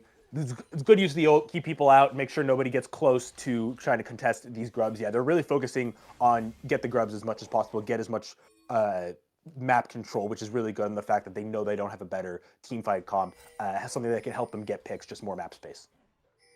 Void Grubs will be taken fast-legged. Going to take a little bit of damage walking back to the bot lane. Dunlosi's still hanging around here looking for an opportunity, but everybody's moving down here. The only people who aren't here are the top laners. Teleports available here for Synapse, not for Chocolate, so it might not be a fight the Paragon want to take. They're moving around to check, though. Yeah, Hextech does a lot, but they're taking it pretty well. Kog'Maw's got pretty well attack speed now with Berserker Greaves. They're stacking dragons. Make it 2-all on what's it called, feats right now, both 2 objectives for each. Also important, no feats have been taken yet because we still do not have 3 kills on the map. It's pretty rare, especially in UKEL or in 4 Nations, where things get a little bit scrappier early on. We're 12 minutes in, only got 3 kills, so both teams are really trying to play patient. We have a Pantheon Callista, and there's 3 kills at 12 minutes. Yeah, that's definitely something you don't expect. But I suppose they just don't want to risk it on the Cog Renata, because one shutdown for Cog and he can start taking over a game. But they're making sure to get their stuff on the map that they want. They've certainly got control of the game right now. I'm not saying they're playing it wrong. I'm just a little bit shocked that there has not been more blood spilled. Regardless, like you said, 2 objectives each. First tower obviously has not been taken. First 3 kills have not been taken. Paragon have the lead on that. If they can find one more pick, they'll lock that in for themselves. And even if they lose the objective trade, they can get a tower to get those extra boots. I mean, certainly as a coach, as a coach for Paragon's draft, it was something I would definitely be scratching my head over and be like, why are we picking this guys? But they're playing it pretty well so far. That's exactly how you want. You want to be playing it slow. Use your poke where you need to, use, the better damage on Callista where you need to, use the engage from Pantheon where you need to, but not just get too much. Eventually, it's going to happen around this, 3-minute mark where a bigger fight's going to happen. It's going to be level 11 on Azir. They're going to be ready to fight. So Paragon's got to at least have gotten enough on the map to be able to contest that. I mean, it's also the CS differential, right? Mid lane, bot lane, even in the jungle right now, Paragon have been just on top of their game on that, and they've been controlling lanes really, really well for that here. First item likely to be completed by the Callista now, which is a very strong point. Limsey jumps away from the rupture, so again, no action there. I want to point out how obviously the map, the Noxus map, it's a bit darker. It's like kind of more decay, kind of representing the kind of evil of Noxus. But when Ocean Drake is on, all this decaying bush get nice flowers to it. It kind of I feel like it kind of defeats the purpose in a way. You got all these brown bushes, and oh look, the flowers came. And there's beauty in everything. Yeah, that's a good point. I mean, Noxus wouldn't agree with that. I would agree with that as a person, but yeah, I feel like Noxus would be a little bit unhappy with that. But it's not their map right now. We'll see Synapse Oh, taking a little bit of damage. Limsey missing the Emperor's Divide on Soren J. That is a pretty big cooldown. And Limsey not having the resources to really stay on the map will have to back away as well. So it's 2 minutes before Dragon, so not a huge objective to be taken. But again, another buff being stolen by Bartoldi here. They are just absolutely pushing Dunlosi out of the jungle entirely. Yeah, he's had very little impact. I mean, they've countered his jungle so well. Oh, no. So, guys, you got to know. You got to be like, where'd they go? They're everywhere here. Soren J's walking down. Okay, they felt something and they started recalling, so... Yeah, they see it now. Idea. Oh, they should have been more aggressive, Paragon. They've had the chance. They were down there. I mean, if they're in the bushes, they're got to be recalling. I'm a little bit surprised they waited so long. A little bit of fear. I mean, reminder that this is going to decide. The loser of this is locked into 5th place. Correct. Winner of this has a chance at 3rd, but at least gets 4th. And that's a huge difference, like we talked about earlier. So nerves may be a factor here. Yeah, there's always a little bit of nerve factor. I mean, both teams know that they've got secured, but just thinking about, you already know you're in playoffs, but you think about, oh, can I get the better spot? Can I get the worst spot? Sometimes it hurts when you end up being the 5th place team and it's in your head. You're like, damn it, we could have been the 4th place team and had the upper bracket, but now 5th place. Sometimes that goes into the playoffs as well, and now you're in your head a little bit more. You don't want to be there. The 8th place team might do better against them, especially a lot of those bottom teams are relatively even with each other and, can do good work on their own. So there's a lot that can, ride into it, and there's a lot that can come after. Plus, I think a lot of people, a lot of teams don't want to be playing Venom Crest in their first game. They'd rather take Broad and Friends. Certainly after watching what we saw, I don't think anybody wants to deal with Venom Crest right now. If anything, though, Paragon's playing the best kind of Venom Crest anti-style because they're playing as slow and as controlled as possible, just not giving anything away. 3rd objective taken by Belfast, but the first tower grabbed. The last feat is the warfare feat, which I am shocked about, but it is whoever gets to 3 kills first that will claim the boot upgrade. I don't know if I've ever seen it where it's been the kills decide it. Usually it's the kills first. That's so interesting. When you play enough solo queue, the kills happen in the first 2 seconds. And, then you get the Ocean Dragon here. Don't remind me. Yeah. Yeah, nobody wants to be reminded of that. Your Ocean Dragon here, that's going to be 2-2, so we're pretty much looking for getting kills right now. Here we go. Renato used, and there is Paragon going pretty deep under here. Teleport coming in, and that is now all out used on Callista. Fuyu will flash away. Lots of movement, no blood. Yeah, lots of movement, no blood. It's very interesting that both it's the teams... name of the game. Yeah, I mean, it pretty much is. I'm trying to think of an analogy for that, but can't right now. But Paragon, look to try to finally get the 3rd kill, get something else on the map, almost make me saying, hey, we're a bit bored, this mid-turret's low, let's try to get it, but couldn't get enough on it. Hostile Takeover did enough in preventing Belfast Storm from losing that much. So back to where we were. Yeah, I mean, Paragon looked like they had an opportunity there, but the tower is just a little bit too scary this early into the game. We are 18 minutes in now. Currently seeing a lot more movement around this mid lane. That mid tower is the next objective for, I think, both of these teams. They really would love to open that up and get some more map control, especially with how Paragon has been playing. I mean, I don't even know where you say the game goes at this point. Belfast Storm have a little bit more on the top side, but it's an Orin, so he's really just there for the team fights. He's not looking to take total control over his lane. Now it's just it's almost like old school league. I mean, you know, old school league, we're at 45 minutes and we're at 5 kills on the map. I mean, hopefully it doesn't go to that extreme. I mean, I doubt it will. But now it's almost just feels like both teams, maybe some nerves are showing. Maybe they're both just wanting to wait for the other team to make a mistake into them. You know, sometimes people just want to play not to lose rather than risk it and play to win. Oh, But I well, mean, this'll put it in Belfast here. making a move right now. Ornald's going to come in. Fuyu gets back under tower, but Fastleg not going to have the same opportunity. Zerathol not going to knock Dunlosi down. 2-2 now. 1 kill going to Belfast.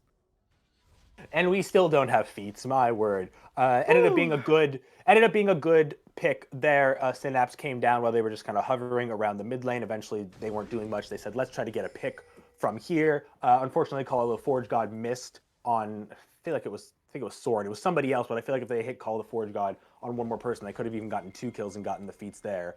But it'll at least help a little bit more. Give them, you know, show Paragon that, hey, we can't completely dominate this team. Belfast Storm, they set up their fights. They'll be good. Yeah, and Gold just about dead even right now as well. This game is in anybody's hands at the moment. We're still waiting to see where that Rift Herald gets used, I believe. I don't remember if that's been used or not. I don't think it has. I feel like I haven't seen the. No, it has not. It has not. Dunlosi still has it in the pocket right now. Mid lane tower almost gone down for gone. Belfast Storm, but there's a TP coming in behind, but it is a slow TP, and Limsey mostly just there to exist at this point. We are a minute and a half from another dragon. It'll be soul point for Belfast if they can get it. Honestly, I don't think Paragon have much of a game plan. They're just hovering mid so much, trying to get this turret. It's like, guys, put some other pressure on the map. You know, try to be more aggressive. I mean, you don't really have a comp for that, but here they are being more aggressive.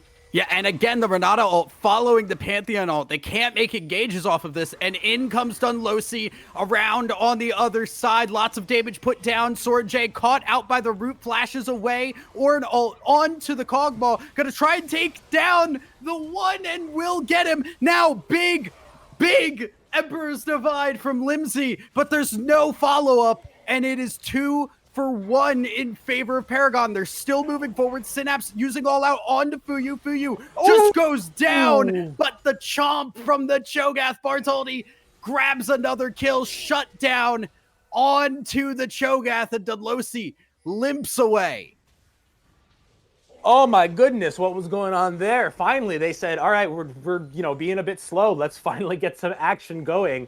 Paragon had the catch though, but I think their team fight plan was not there in the very beginning. I mean, they just, in my opinion, just get the turret, get it out of the way. You're focusing on it too much. Just have the Callista hit it a couple times. Okay, they should be fine. No turret gone there. But the fight got so distracted. Belfast Storm didn't also know who to go in on. Really good Call of the Forge God onto the Kog'Maw, get him down, followed up by a kind of weird Emperor's Divide that seemed like it was going to push people off, but there wasn't anybody there to really follow up for it. And Soren was just kind of able to clean up from there. As messy as a fight as it gets, it's kind of also lucky that Synapse saved it a bit because Cassante does Cassante things. Yep. Overall, it's still cut pretty even. Right now, we're looking to see if Paragon can take the fight. Now, the thing is, without Call of the Forge God, there's not really a good engage tool here. Maokai has the Nature's Grasp ready to go. Gonna pop it right now as the dragon gets loaded. Just keep them out. Third dragon over to Belfast Storm as the fight's gonna begin. Call of the Forge God going across onto the Cogmaw. They're trying to keep Protection out of this fight as much as possible. Give Fuyu time. There's the Zerathol as well, and the health bars are going down, but Fastleg, you're fast away from the team, buddy. Gonna go down, and it is 1 kill over to Belfast. They get the dragon, and the Cassante ultimate's going to do that. Just isolate somebody out of the fight, get them out. Paragon tried to do really good in that team fight by getting the Kog'Maw isolated. The Call of the Forge God was put onto him, but again, nobody was around. There was too much front line for Belfast Storm. This is what happens when they try to fight a traditional 5v5. It gets really hard for Paragon to get onto anybody. The Xerath, unfortunately, can't do enough if they don't get even more help onto the back line. And just what felt like the difference maker there was that Call of the Forge God plus the Zerathol Protection just could not get anywhere close to that fight. It's the one reason Paragon didn't just get wiped out of that. Unfortunately, they do lose fast leg, and the Pantheon's starting to feel a little bit rough. It's starting to feel like this Pantheon doesn't provide a whole lot at the moment.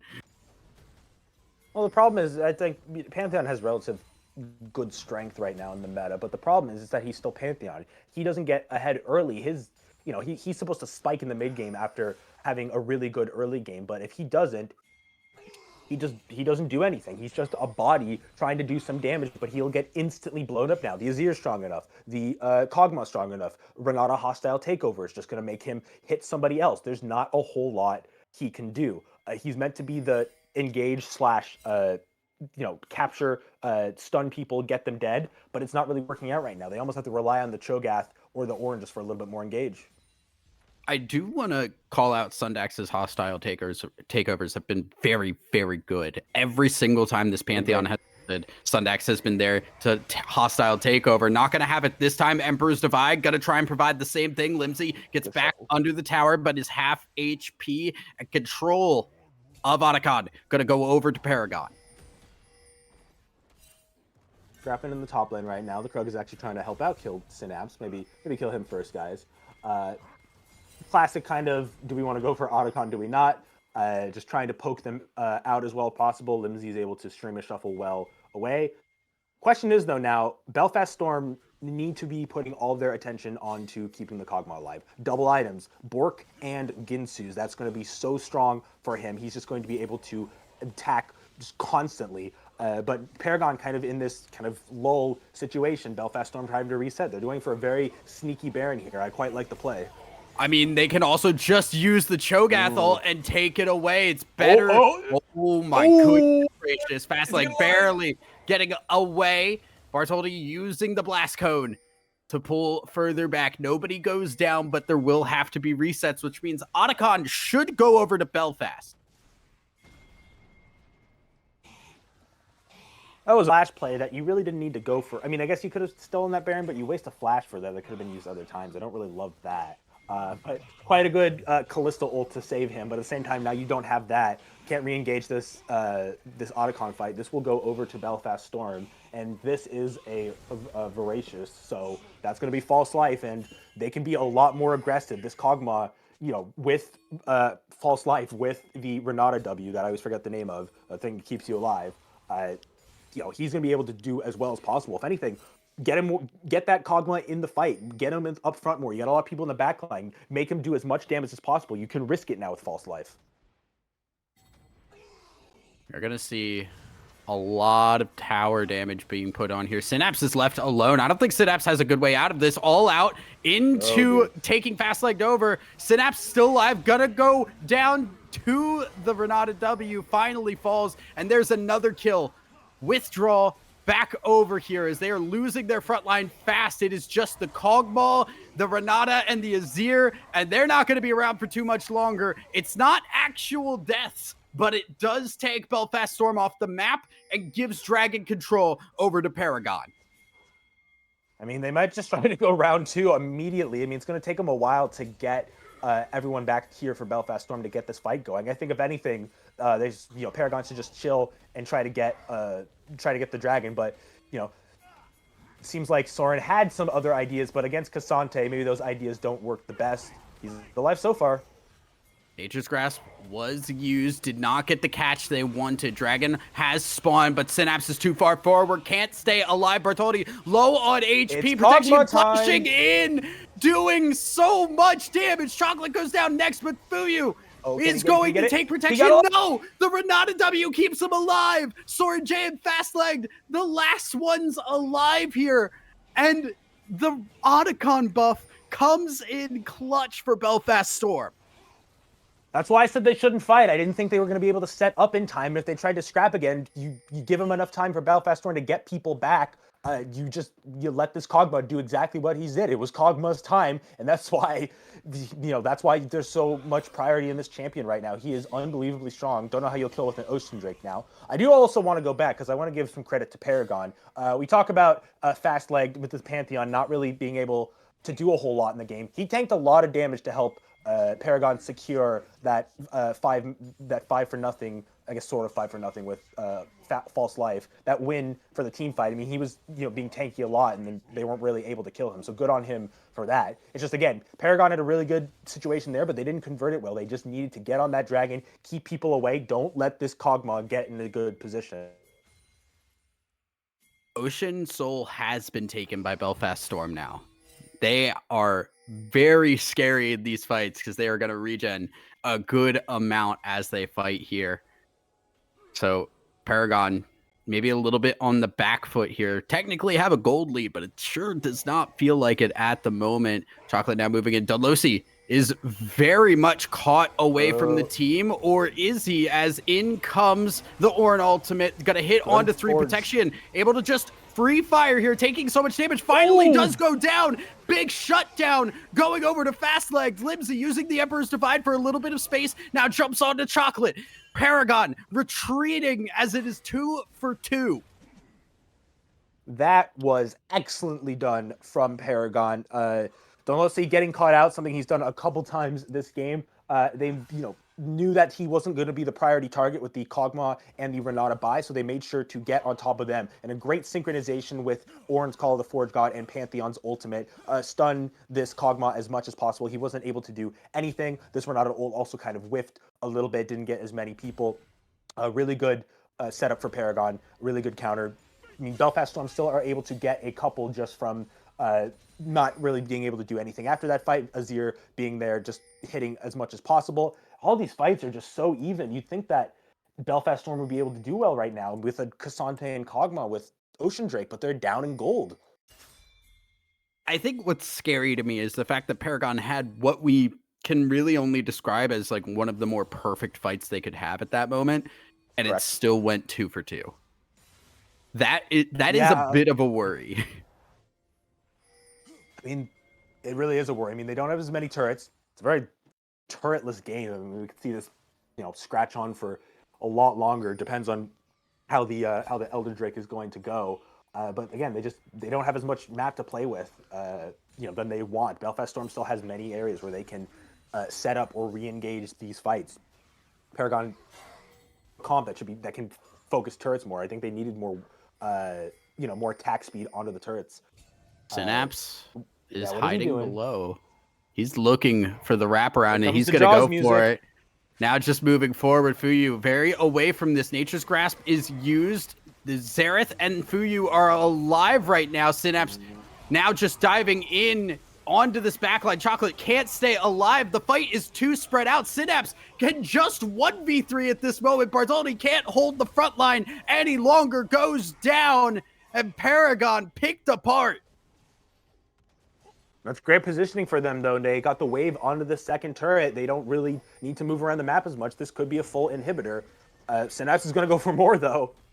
Who's stopping him?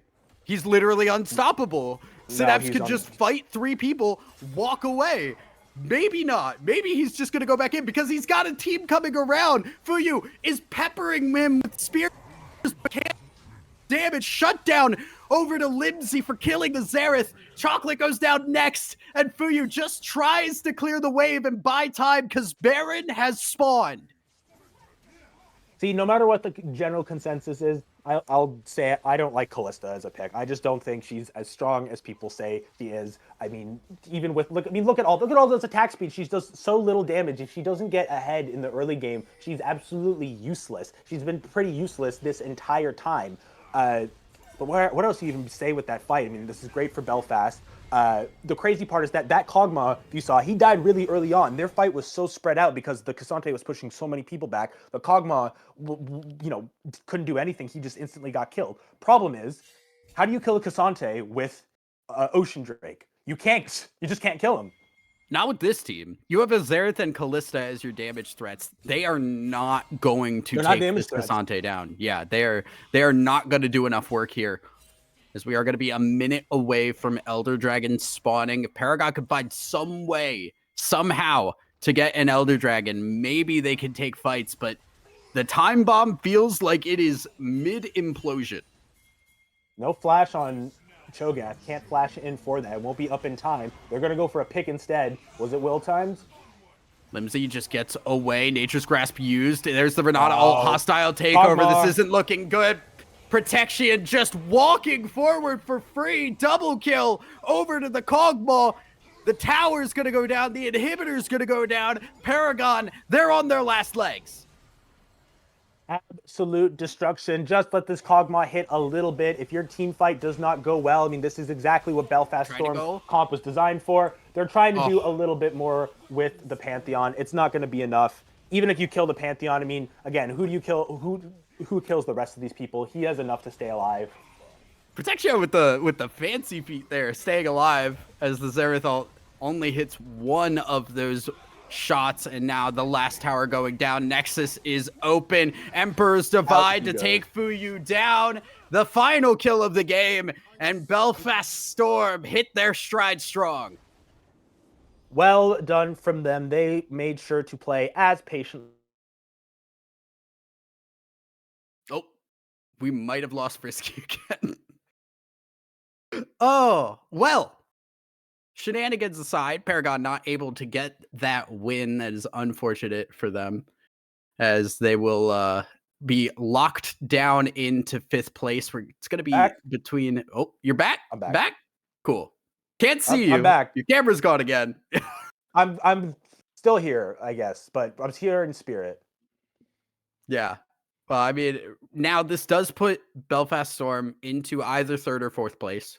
And it does put Paragon locked into 5th after this game. Yeah, unfortunate there, but absolute great work from Belfast Storm. They knew what their comp needed to be. I'm back. Hello, once again. They knew that their comp needed to be set up for these team fights. There was just no priority for anything in the mid game on this Paragon comp. They just weren't able to do that much. And because of that, Belfast Storm, all they needed to do is wait, get their team fights, let Kog'Maw go, and they take the game from there. Yeah, beautifully done by Belfast Storm, but we're not going to break that down. That's for the desk, so why don't we send it over to them so they can do the job?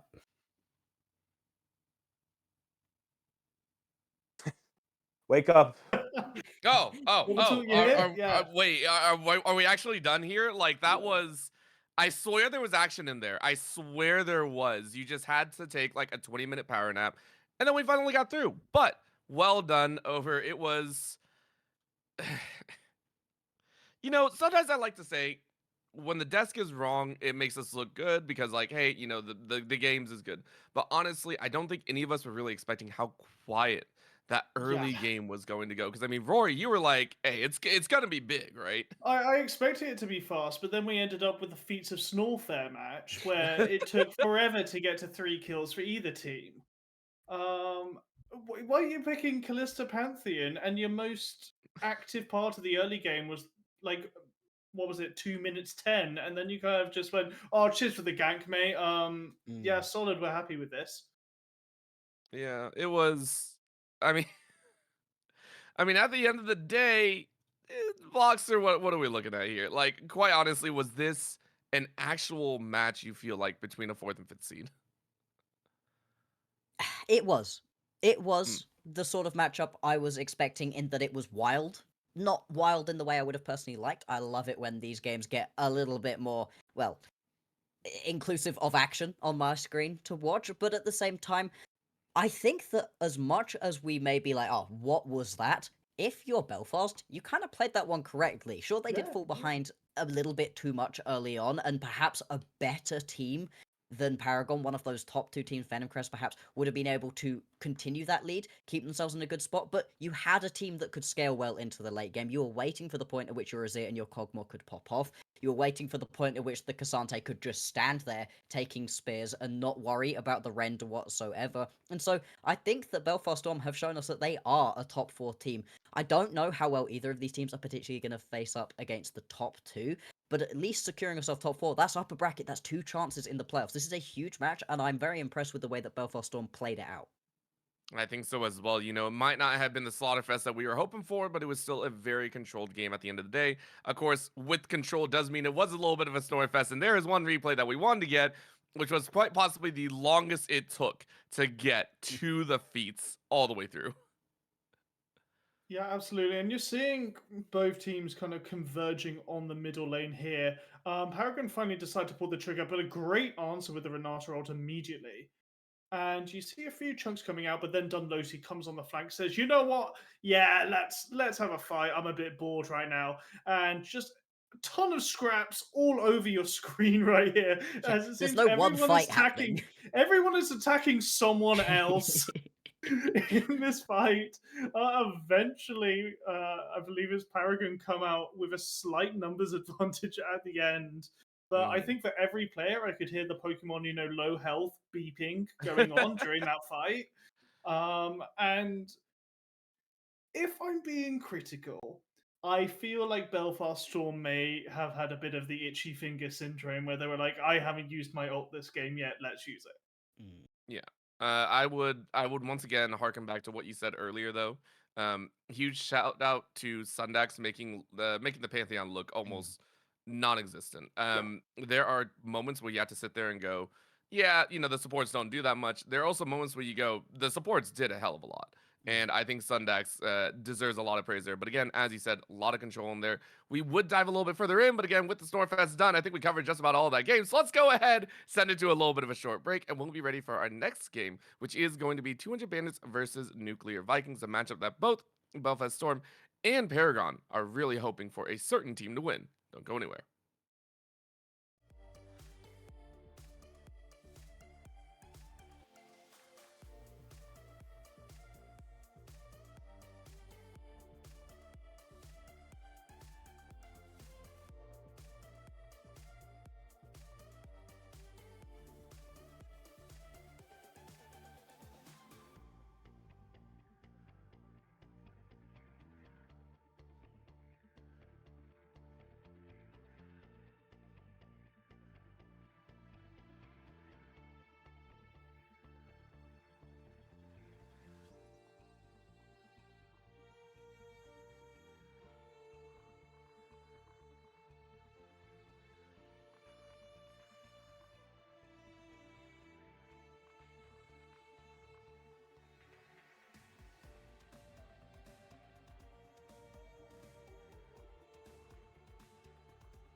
we can't keep a straight face here. I don't think any time we're ever to keep a straight face with some of the players coming in to this next match, because it is going to be 200 Bandits trying to steal away a victory, which of course they would like to have here to continue moving up in the rankings versus Nuclear Vikings, who have not only their own team hopes on their back, but also the hopes of two other faithfuls in there. Either way you take a look at it.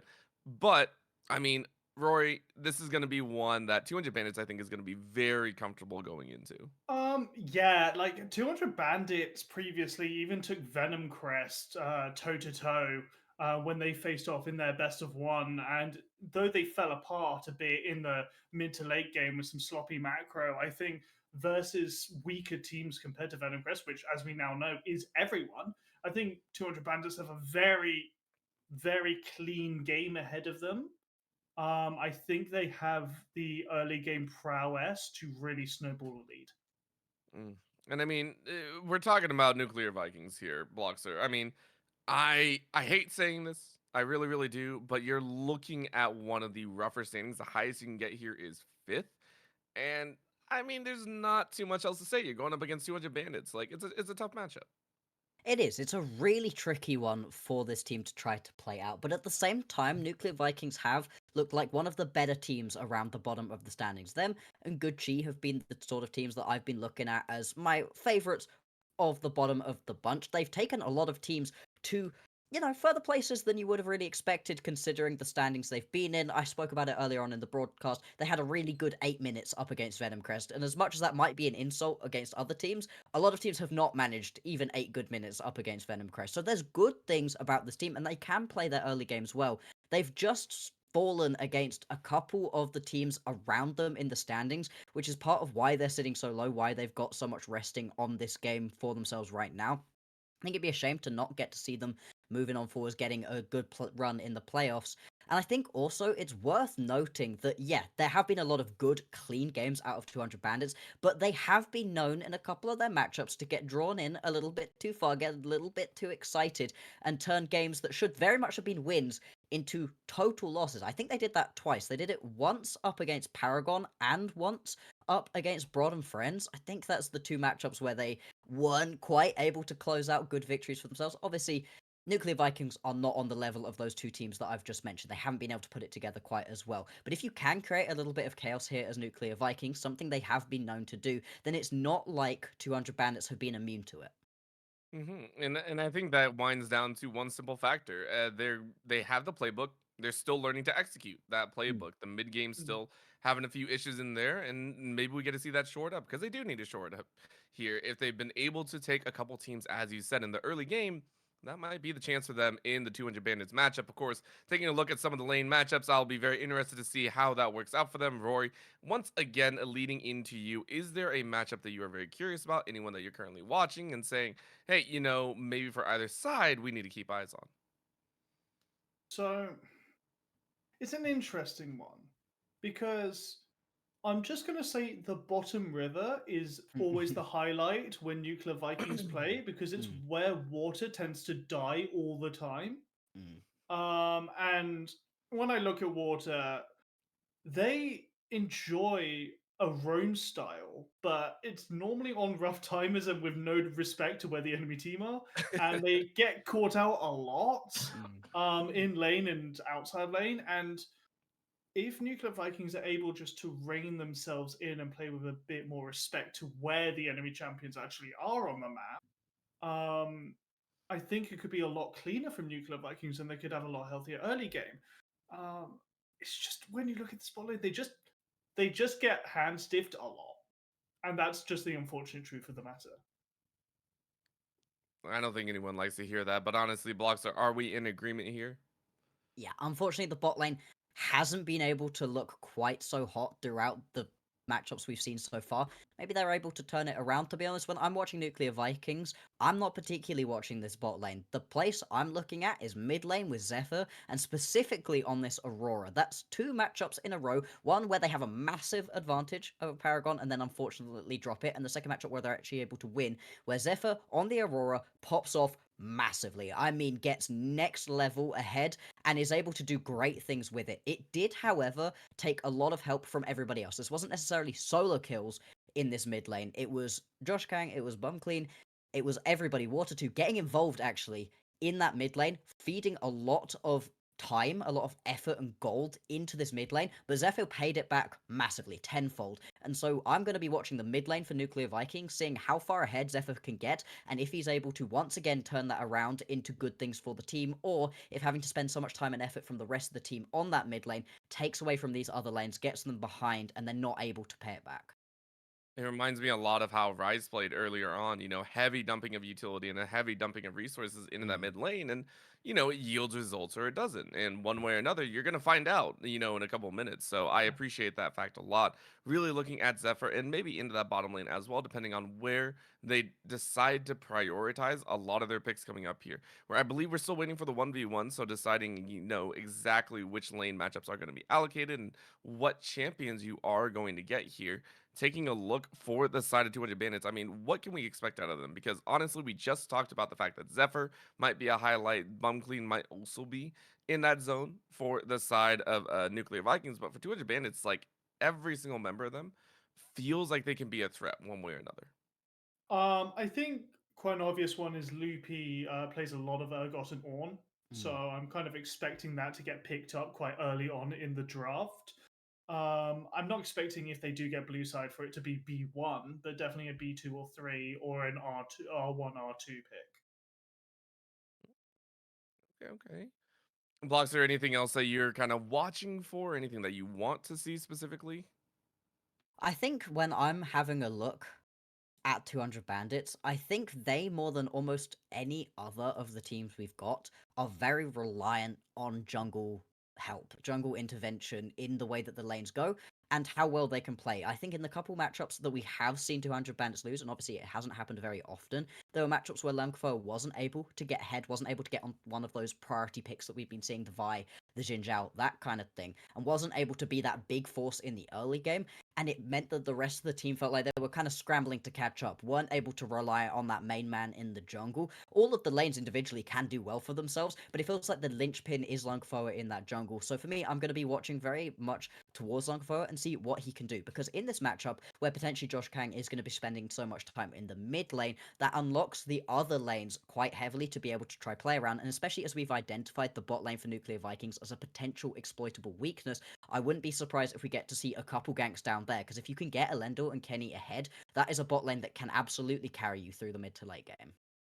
Oh, and that's terrifying to think about, especially if you're drafting into that early game factor as well. If you're leaning in to that gameplay, and all of a sudden you look at Bumclean, you look at Water, and you're like, "Well, we're not washing this one away. We got to make sure to get our hands real nice and dirty in there, because you're gonna have problems if you're not ready to tussle with the best of them. You are sitting at a very low ranking. You have to be ready to pull off some of the shenanigans, and you can't play this by the book.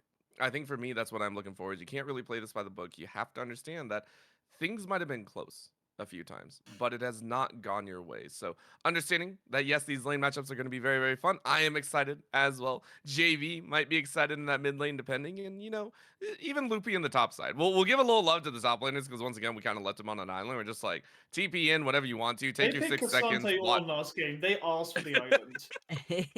Yeah, I that don't wasn't want to how hear bad. that, because I already fell asleep for about 20 minutes and I don't want to do it again. Listen, if I do that, I'm going to have a mess up sleep schedule the entire rest of this week, and it's going to be awful. That is not what I want to have happen. So honestly, though, I do agree. If we see the tanks, it makes sense considering how much power is being on the side. We are getting right into the game, though, as we are into draft, as we are seeing the likes of Nuclear Vikings on that red side and 200 Bandits on that blue. I'm curious to know who actually won that 1v1. Surely 200 Bandits. If you're picking red side, Yeah, you're Lunkifer won it trolling. against Yeah. Water. Yeah, gonna say, you do not want to be taking the red side at the moment. It is so much weaker. This might be the strongest bad. I've actually seen blue side in a while. And I do like that a few of the things we've highlighted have already popped up. The Aurora immediate ban out of 200 Bandits. It's felt like the thing for Zephyr. I wonder what he goes to afterwards, because before we got to see that Aurora pop up, that was sort of the best Nuclear Vikings had seen in a while. What else do you have? What else have we seen? Also banning away a lot of those hyper carries in there as well. Arcane Duo out Mel final ban here, which does make sense once again. And I understand. I think all of us on the desk have said, hey, the Mel can be annoying, but if you know how to play against it, it's there. But if you don't want to give that potential of just like with the Silas, having your ultimate stolen or anything like that, you don't want anything reflected. So I get Bennett away, but it is going to be a Corki lock-in here as the first pickup for the 200 Bandits. I mean, it makes sense as a flex pick. Generally, in Europe, you're seeing Corki mostly as an AD carry, but can always go into the mid lane if JB wants to pick up that champ. Ezreal and Lee Sin. We don't normally see Lee picked up this early in a draft because he's normally just hard locked into jungle. Normally, you see something a bit more flexible, but does this just not open up like a Poppy as a counter in the jungle, or just another neutralizer that really rains on Josh Gang's day? Okay. That's I like not this. what I was expecting. That's a self. Yeah, that's a self. That's a self counter. counter. Yeah, I thought so. Okay, listen. I know it's a self counter, but we've already said that there's got to be some silliness here. Granted, I said it on the nuclear side, but it's like if you see a Lee Sin, I'm not gonna lie, I like having the ability to deny a lot of this follow through. Like all of a sudden, Josh ain't gonna be happy hopping in. Yeah, That's I mean, true. Urgot's a good counter to Lee. That's true. He's You okay. can self-insect. I want to be so excited about these drafts. I don't want to be negative, but every Urgot I've watched picked this whole split has been bad. It doesn't matter how good the player playing it has been. They never get far enough ahead that it makes picking it up feel worthwhile. Into the It Gnar. feels bad to you, right? It just doesn't have the ergonomics. I've had that one in the chamber for I'm gonna like leave. 3 This is my months. 4th game of the day. I'm gonna disconnect the call right now. No. Especially into the Gnar here. Like, you don't get ahead that far. You shouldn't get a bunch of solo kills onto the Gnar. If you do, then Shush is gonna have had a mistake happen, and that hasn't been happening. In terms of lanes we're watching on Nuclear Vikings, we talked a lot about Zephyr, but before then, when we were looking for that one player who'd really been shining on a team that was otherwise struggling, it was Shush up in this top lane. And I don't expect him to fall particularly far behind. Same thing with this Lilia, right? It's not particularly good into the Lee Sin. At the same time, though, you are making it a very uncomfortable proposition to try to jump in to this composition. This is the sort of composition you really would like to get a catch onto first, rather than trying to engage onto. And because 200 Bandits have been very good with their map macro, it means that you're going to have to be very careful as Nuclear Vikings to not lose your vision around these objectives, because if you try to face check it without the proper setup, you are just going to lose. I'm kind of expecting 200 Bandits to put this Corki mid now that you have the Lilia, because Lilia really wants to get into the enemy jungle and steal things away, and Corki has an incredibly good early level push. Just starting his E, you immediately win the first wave of her dominance. You can really control that early. We were touching on why Gnar is such a safe pick. I think it should be noted that Gnar is so good into Urgot because Urgot's only real consistent poke is his Q onto Gnar, and the mana cost is so high for a champion like Urgot, whose mana total is so low. That just feels rubbish to ever try and successfully trade with him, unless you're flash eating. Well, we'll have to watch and see how that top lane plays out. It is going to be a lot spicier than we thought. But with the double mid lane bans here, it does feel like Nuclear Vikings are either forcing the Corki mid, or they're saying, yeah, we still think that you're not going to show your mid lane until the last pickups here. But after banning out both the Lissandra and the Victor, you are hovering over the Ahri, which would give early game precedent, but it's going into the core. Quite possibly. There's a lot of other champions in there that are mixing this up. 200 Bandits are probably, kicking their feet in their chairs right now. This is very single target right now. There's a couple things that you can do onto multiple targets.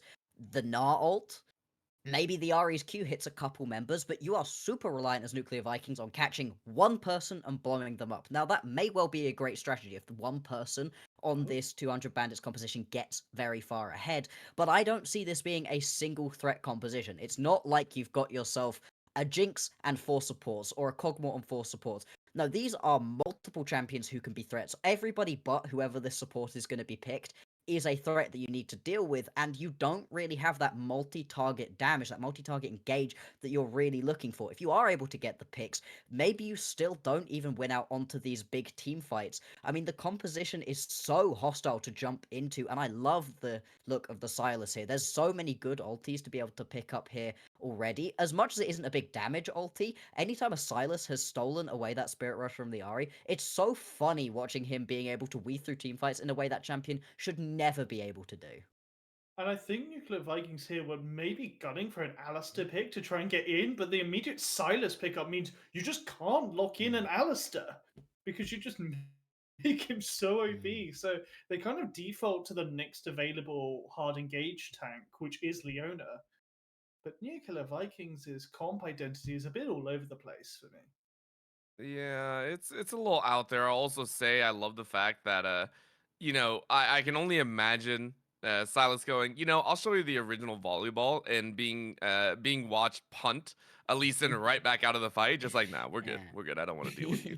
But it is very awkward. And granted, we didn't mention that for Nuclear Vikings, they need to get a little bit messy. They need to find something to kind of break this game open. And if it is dogpiling, like you said, this could be a type of game. You just single focus someone down. However, I'm still sitting there agreeing with you guys. The composition itself seems a little bit weird. As we go ahead and roll into this 1v1, which we'll pull up right now, and we'll take a look at who won it out for us. We're pretty sure we know who, but in the 1v1 dodgeball, it's a lot of fun. Who do we think is taking this game with the draft as it is?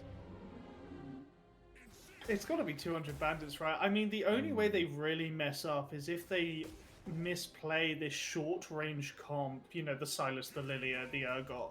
If they get poked down before they enter an objective, then yeah, they can't really successfully approach, and they will just get whittled down by an Ezreal, but I just don't think Nuclear Vikings have enough source in their comp to really control or retake any objectives.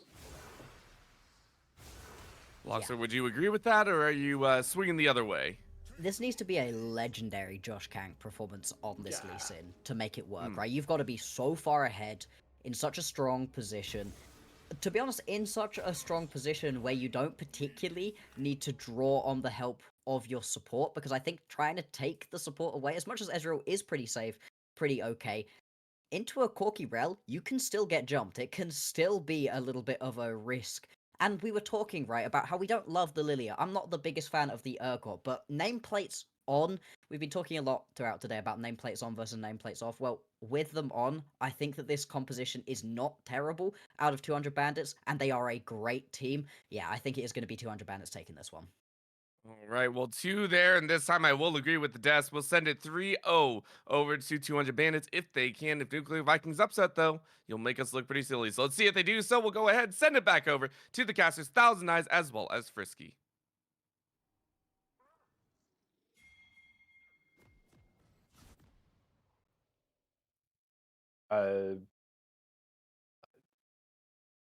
Not sure where my other caster is.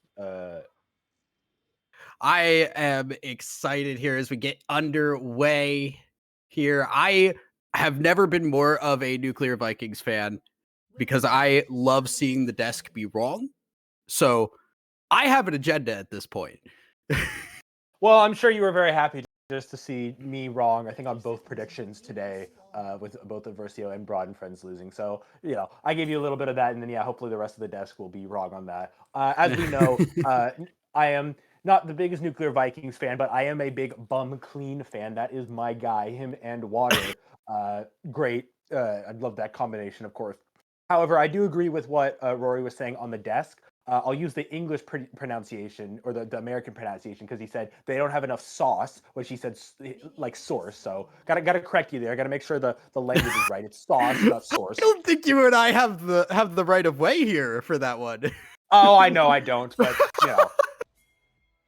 all press is good press. It is right. The comp it's a bit all over the place. The Gnar was clearly meant as a pick. A counter against the Urgot, but the rest of the comp is so pick-based. They needed something that could hold the front line a lot more, not just get in on the back line. You already have enough things that are going in. You don't need more. Not a lot's going to be able to protect this Ezreal. As long as this Rel is able to get engaged in the tight corners, it's going to be so easy for 200 Bandits to clean up. One Lilia Q around with the Rel engaged. It's going to be 3 people sleep, and then the solo laners and the Corki are just going to take care from there. I mean, Corki wants people close together to get Phosphorus Bomb, to get Gatling Gun, doing as much as possible. It's going to be really tough unless Nuclear Vikings can come out of the gate really swinging.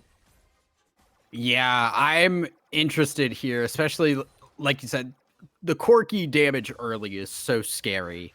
If you could get an engage with the Rel, you get that Gatling gun across multiple members, you shred all of their resistances. 200 Bandits do have really strong control here if they can get that engage down mid lane. So Ari should be able to control this lane. It's just a question of what can you do with that? Because we saw in our previous game, getting control of the map is great. You just need to be able to do something. Yeah, it's all about the turrets. It's my team hates me because it's what I say all over again. It's like, like a parent saying it. It's about the turrets, about the turrets, about the turrets. You got to get more space on the map. If you're not able to get closer to the Nexus, then you're not playing the game correctly. It's all about what you can do when people are not preventing you from getting turrets on the map. At the same time, this Ari, I feel like she can get, if we really put a lot of focus on her, get the Lee Sin onto the mid lane, 2v1 her, we start moving the Ari bot lane, and now we've got a lot more priority in the bot lane. These dives are going to be certainly better favored for Nuclear Vikings if they get all 4 people on top of both of 200 Bandits bot lane. I think they're going to be their way to get ahead in the game. That's a bit of a early barrier proc from Bum Clean. Yeah, I thought there would be a little bit more fight from that, but barrier burned nonetheless, and that's a pretty crucial one there for the fight, because now you're looking at the possibility of an engage. Low mana on that Ezreal. No shift available. You get on that Ezreal, he is going down. No jungler in the vicinity, so not a whole lot of worry. Mid lane, though, jungler alarm going off. Josh Kang gonna dash over to Zephyr. Will just walk this Sylas out of the lane, but nothing to be gained. Good she didn't burn flash there, because it would have been just a normal flash give and take from the side of Zephyr and JB. Both would have lost flash. It's good she didn't try to do for something like that, because losing flash on Ari early on is obviously more detrimental. She doesn't have her dash until a little bit more. It'll be a couple minutes later till that. Didn't want the Lilia and the Sylas to be able to combo her well, because even though they don't have a ton of CC, I think there's a couple Sylas chains and a couple Lilia spins will be able to kill her. So it's good they're playing safe with that, because this Ari is going to be really important into getting them early game leads. Absolutely here. Haven't really been able to talk too much about the top lane here. Urgot versus Gnar.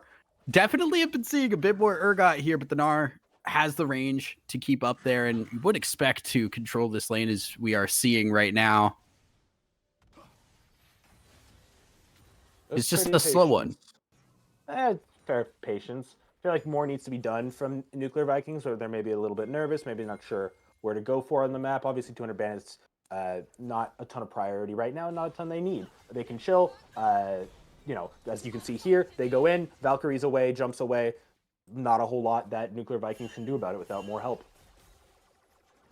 Yeah, full mana bar blown by Elendil here. So things a little bit rough here on the resources. But things A-okay. Meanwhile, top lane, just going to see that wave shoved in, the Urgot pushed away, not going to TP back. And that's honestly a decent chunk of minions lost there. He actually is going to TP now to get in and catch that wave. Throws the Sylas off, knows the Lilia. Seems like either she backed or was just focusing on camps more. I mean, not really a ton of need to contest from 200 Bandits. However, an early Infernal Drake from Nuclear Vikings, I mean, it can give them enough damage where, it'll make it a lot easier to kill a Sylas early on. There's just a little bit more. Once this Lee Sin hits level 6, once he gets his kick, maybe I would have said expect fighting, but we see fighting now. Damage thrown onto Zephyr as JB jumps onto the Ari, getting control of this lane, which should actually maybe go in for the kill, and first blood going to JB. Beautifully played.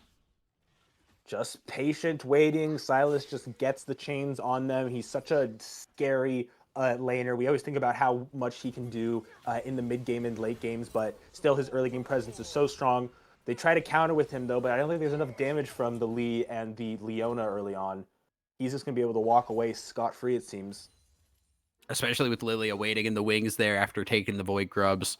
Objectives traded across the map, and supports moving up to this top side here. Leona slow on the rotate. JB still on the map looking for this. Gonna use the Leona ult just to jump onto this Lee Sin, and Josh Kang flashes away. Red buff likely gonna be going over here to 200 Bandits, although they might have to fight their way out. In comes Switch as they're just going to throw him into the wall, and that is a huge stun. JB goes down. Kenny flashes over the wall.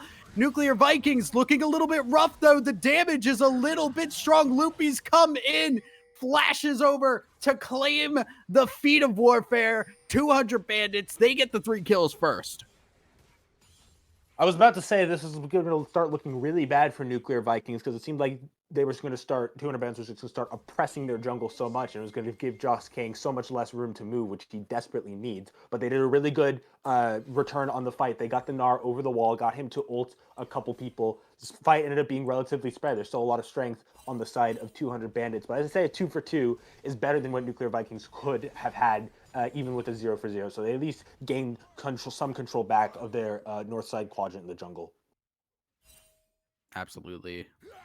JB also not really feeling the pain of that death too much here, but Zephyr getting 2 kills in that exchange does shift the needle a little bit here.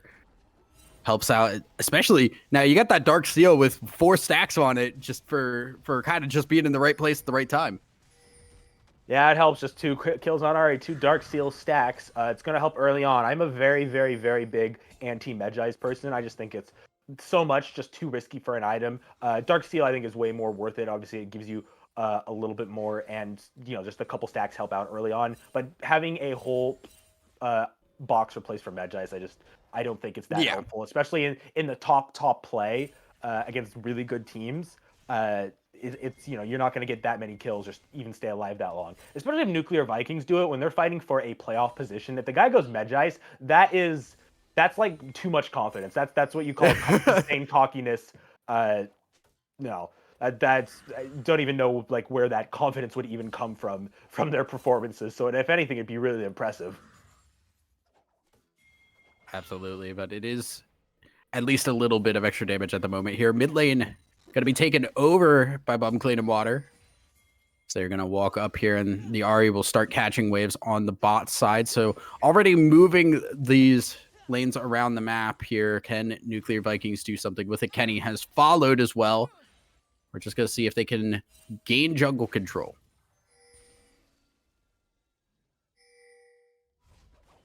The Vikings maybe trying to go for a little bit more.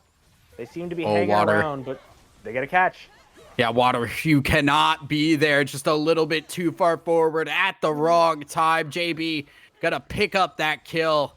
And that is just warding at the wrong place.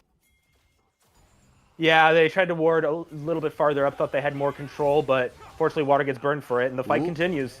Longfor barely gets away. Bumclean cannot hit the Ezreal Q. And with Josh Kang down, Bumclean under tower, not safe either. Double kill. Actually goes over to Longfor thanks to the burn. And that is a lot of money going into the pockets of 200 Bandits. Oh, that Lilia, that's going to be a nerve-wracking Lilia right there. Now she's going to have so much damage. Once she gets 2 items plus her boots, she's going to be shredding through all these people, especially with not a huge amount of tankiness on the side of Nuclear Vikings. The MR is going to take a while for them to get, so I think Lilia can certainly shred a lot. What is happening here? Oh, we stayed a little bit too far, Longfor, as that will be shut down going over to the Leona. Nuclear Vikings do stop the take on the Void Grubs, get 2 of them for themselves. And most importantly, the objective kill does not go to anybody for that here. So still objectives up for Nuclear Vikings. What's interesting in that play is that Shush came to that play late. So Water ran into Lunka for doing voids and just decided, I'm going to fight you. I know as Water you drained me before, but I'm going to fill my glass back up and get this kill and get this shutdown. I think that was a fire lie. I don't care what anyone says. Kenny is trying something, though. Get them off this dragon. Can they continue their pressure? Water looking over the wall here, has flash, and Nuclear Vikings are just going to give this one up, so the dragon will go over to 200 bandits. Switch up on the top lane, going to be taking this tower down as plates will be falling in the near future. First tower in sight for either one of these teams. Interesting where Nuclear Vikings are going to go now. 2 kills on this Ahri. She's got Malignance. You really want to start working around her. Look for catches a little bit more. Problem is, you don't have a ton of space on the map. Trying to farm is not helpful. Bumclean's almost getting caught out. Oh, that was a far. Yeah, they're just going to have to commit to years. it, but JB's just alive. Kenny doesn't even die to the tower, and 200 bandits get away with pure thievery. It was crazy. Kenny was just off screen. We thought they were going to kill Kenny. They did not. Solar Flare, they're going to keep going, though, but Zephyr gets away. Not able to capitalize on that one, but still, it is Nuclear Vikings being pushed against the wall here already, just 13 minutes in. As we know with any champion in this game, do not underestimate their hitbox, especially Silas. Those chains stay out a long time, and Bumclean just caught a little bit off guard there. He's strong enough with the almost said Renata, with the Rel, that diving on him will happen, and it's just more control for them. But again, there's no turrets on the side of 200 bandits. They got to be getting these turrets more. One of the things Nuclear Vikings doing well is really pushing this top side so that at least something is going on the map. They're not getting a ton of top side control with Loopy right now. They got to maybe shift the focus into somewhere else. Definitely is. They need to find some kind of control of the game outside of just not letting Urgot farm that much. Because that really does feel like the one win the Nuclear Vikings do have. Meanwhile, 200 bandits, they are really able to just go in, and they are going to use the sleep here early on Water. That's a big team fight ultimate down. So you're not going to look for anything. That was. Like a lullaby on Water, who you already know has been over engaging anyway and isn't worth anything. It seems a bit nearsighted to do that. It's a she's not even level 11 yet, so that ult is still probably a 2-minute cooldown. But can Nuclear Vikings play with that, though? That's going to be really important. Can they catch her or the Corki or somebody else? Never mind, Bumclean's dead. Did he just get soloed by the... No. Okay, we were all scared. We were like, okay, buddy, might be time to go back to a lower league after you getting soloed by a Rel, but at least the Corki was there. They do get first turret, though. First turret taken, as such, it's just got to throw Luby into the wall and run away, because in comes JB looking for a little bit of attention as Alendi is just going to go down. Nuclear Vikings able to get one, and such just gets away under tower, so will be safe for another day. Yeah, still no decision on the feats yet, though, so it can go either way.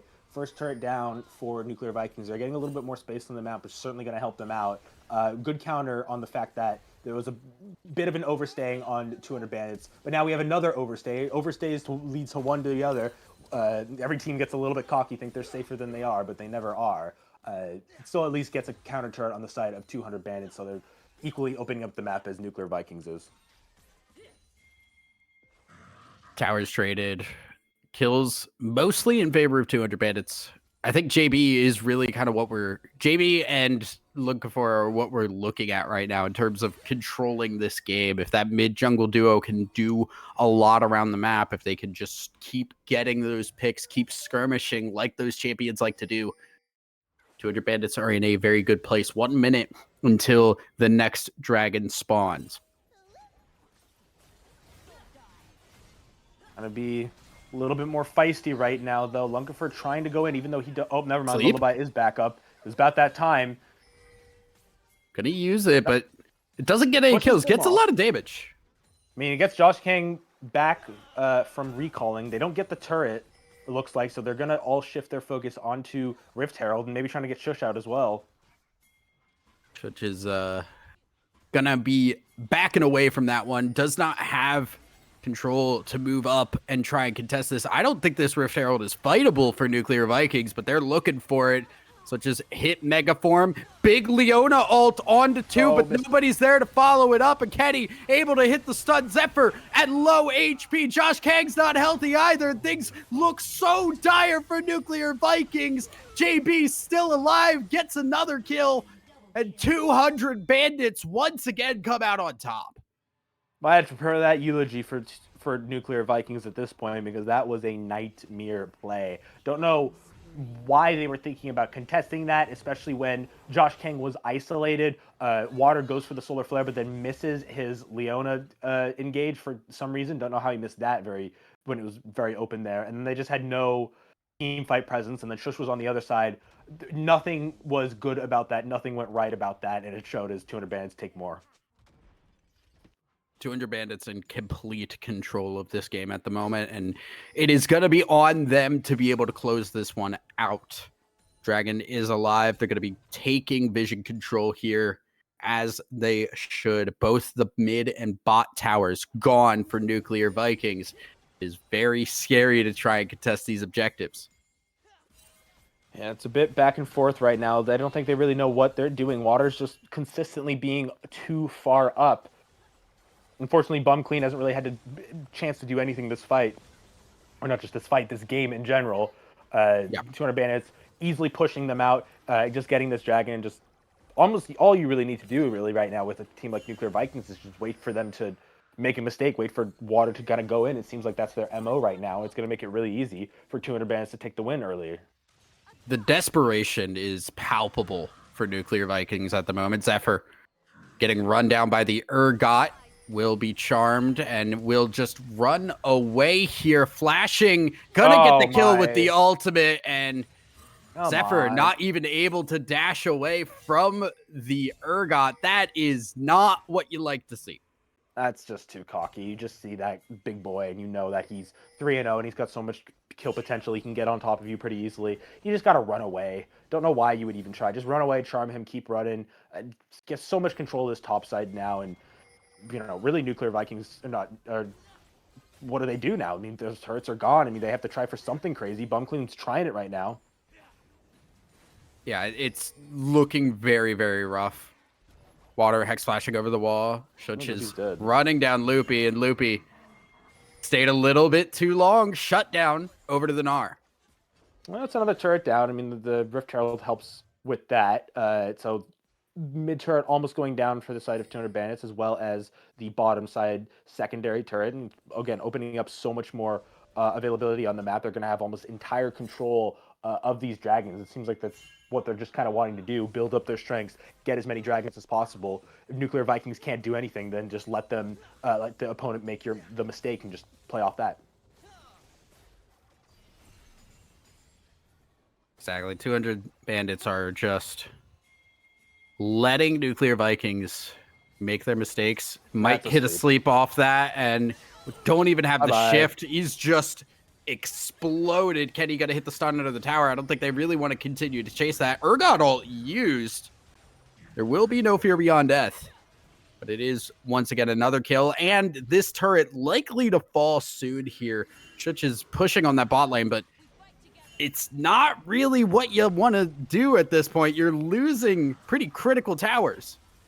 I mean, Elendo's just looking like a Dalek right now because he is just exterminating people on the map. He is just so well, just further pushing in from 200 Bandits. I mean, look at this fight. JB, a little bit too far. Cannot be diving the Nexus towers at 20 minutes. Will fall for that one, but the inhibitor goes down to all the same. Shush trying to do something here. Gets a tier 2 tower, but that is an inhibitor gone in exchange, and still more deaths for Nuclear Vikings. Yeah, I mean, they just don't really have a clear understanding of what to do. They're sitting in the mid lane trying to push. So instant capitalization from 200 Bandits, and they see that more people are low. We can get in the back line. We can be a bit aggressive, and there they are. They got them the more kills that they needed to have this inhibitor open up, and now their space on the map, even with the bottom turret gone for them, is just going to be hard. This Urgot will push out that lane very quickly. Who knows if it's even a Dragon scenario or even an Otacon scenario. They could even maybe take a kill, take a couple kills and win the game from that. It is Voracious Otacon. So it is going to be an Otacon that could help Nuclear Vikings at least dampen the blow of a team fight that maybe doesn't go their way. Right now, 200 Bandits kind of just biding their time at the moment because they know they've got wave control. As long as they keep things solid in the mid lane, those side lanes are pushing with JB and Loopy just pushing those lanes down. Are they gonna sleep it? Oh, sleep hit. Late though. Late, and can they follow up? Zephyr gets over the wall, but dies to the burn all the same. Flash as water follows. Alendi is burning down, but now in comes JB. Big gnarled into the wall, almost takes out 3. Finally gets 1, stays alive with the Kingmaker. Josh Kang walking away, burning down. The flash from the Lilia, a triple kill over to Lunkafer, and it is an ace for nothing. They're going to TP in and end this game fast. Well, that's what happens when you just can't kill the Lilia quick enough. She just sucks the damage, sucks the life out of you. They went for a good catch because there was some weird miscommunication on the drowsiness there. They all got split up, so 200 Bandits didn't necessarily have the best fight scenario, but just the silence coming in, the Corki not being able to be killed as quickly as possible, and of course the Lilia chunk damage. That's just what got them the game. It seems like it was an inevitable play that was always going to happen. Yeah, it's just very good control throughout the game for 200 Bandits. They knew what they wanted to do. They were just taking map control at every single possible point and capitalizing on the mistakes that we saw Nuclear Vikings make. And I think that feels like the story of the game is Nuclear Vikings just a little too aggressive, staying too long, warding at the wrong time, mistakes of their own invention. Yeah, just never really seemed like they had a clear game plan. They almost just kind of picked for what either they thought was kind of strong or just for counter matchups. Didn't have an identity with that comp and never could really find something in the game. But at the same time, that win for 200 Bandits, that puts them in 3rd place now, which means that they will be playing Broad and Friends in the bracket, which is really nice because then that sends Belfast Storm to Venom Crest. So they might have to really start preparing for that Venom Crest match. So I'm guaranteeing 200 Bandits is really happy with the result today. Yeah, it's definitely a win that they wanted to get here, but we have a desk to break down the game, so why don't we send it over to them and have them do it? You know, last time I was able to get a little bit of a nap in. This time, I quite literally was trying to get a little bit of food, and they were like, no, we're done with the game. I was like, okay, that's surprising. Which way did it swing? There's It a did pizza swing man the way outside. that we He's thought. just knocking on your door. Yeah, I know, right? Like, I'm going to leave him out there. I might leave him a little bit of a tip because, you know, that's how we do it here in the US. There are some just, it did fall into line with what we kind of thought of. Now, granted, compositions aside, 200 Bandits look good. I give them a lot of credit, Yeah. and I think they, out the gate, they impressed us. I mean, yeah, you sum it up perfectly. Even coming off of the first real team fight we had in that topside jungle, it looked a bit dicey, the setup overall, but they managed to clutch out. I believe we have a replay of that coming up soon, so we may return to that when it's ready. But overall, I thought Lunkafoa just really controlled the game's pace perfectly. Yeah, I Oh, think no, this one sorry, was a little this bit is later into the later. game, That actually. one, So yeah. this was like a tail end piece of it, Bloxer.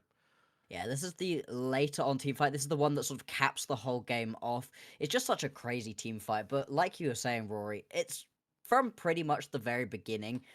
Nuclear Vikings, they just weren't able to quite hang with what we were getting to see out of 200 Bandits. They are the better team overall. They really did show it here. And the single target sort of composition we got out of Nuclear Vikings, just it wasn't working. Whereas big overall team fights, you saw how effective the Lilia was. We were a little bit confused when we saw the Lilia picked in, right?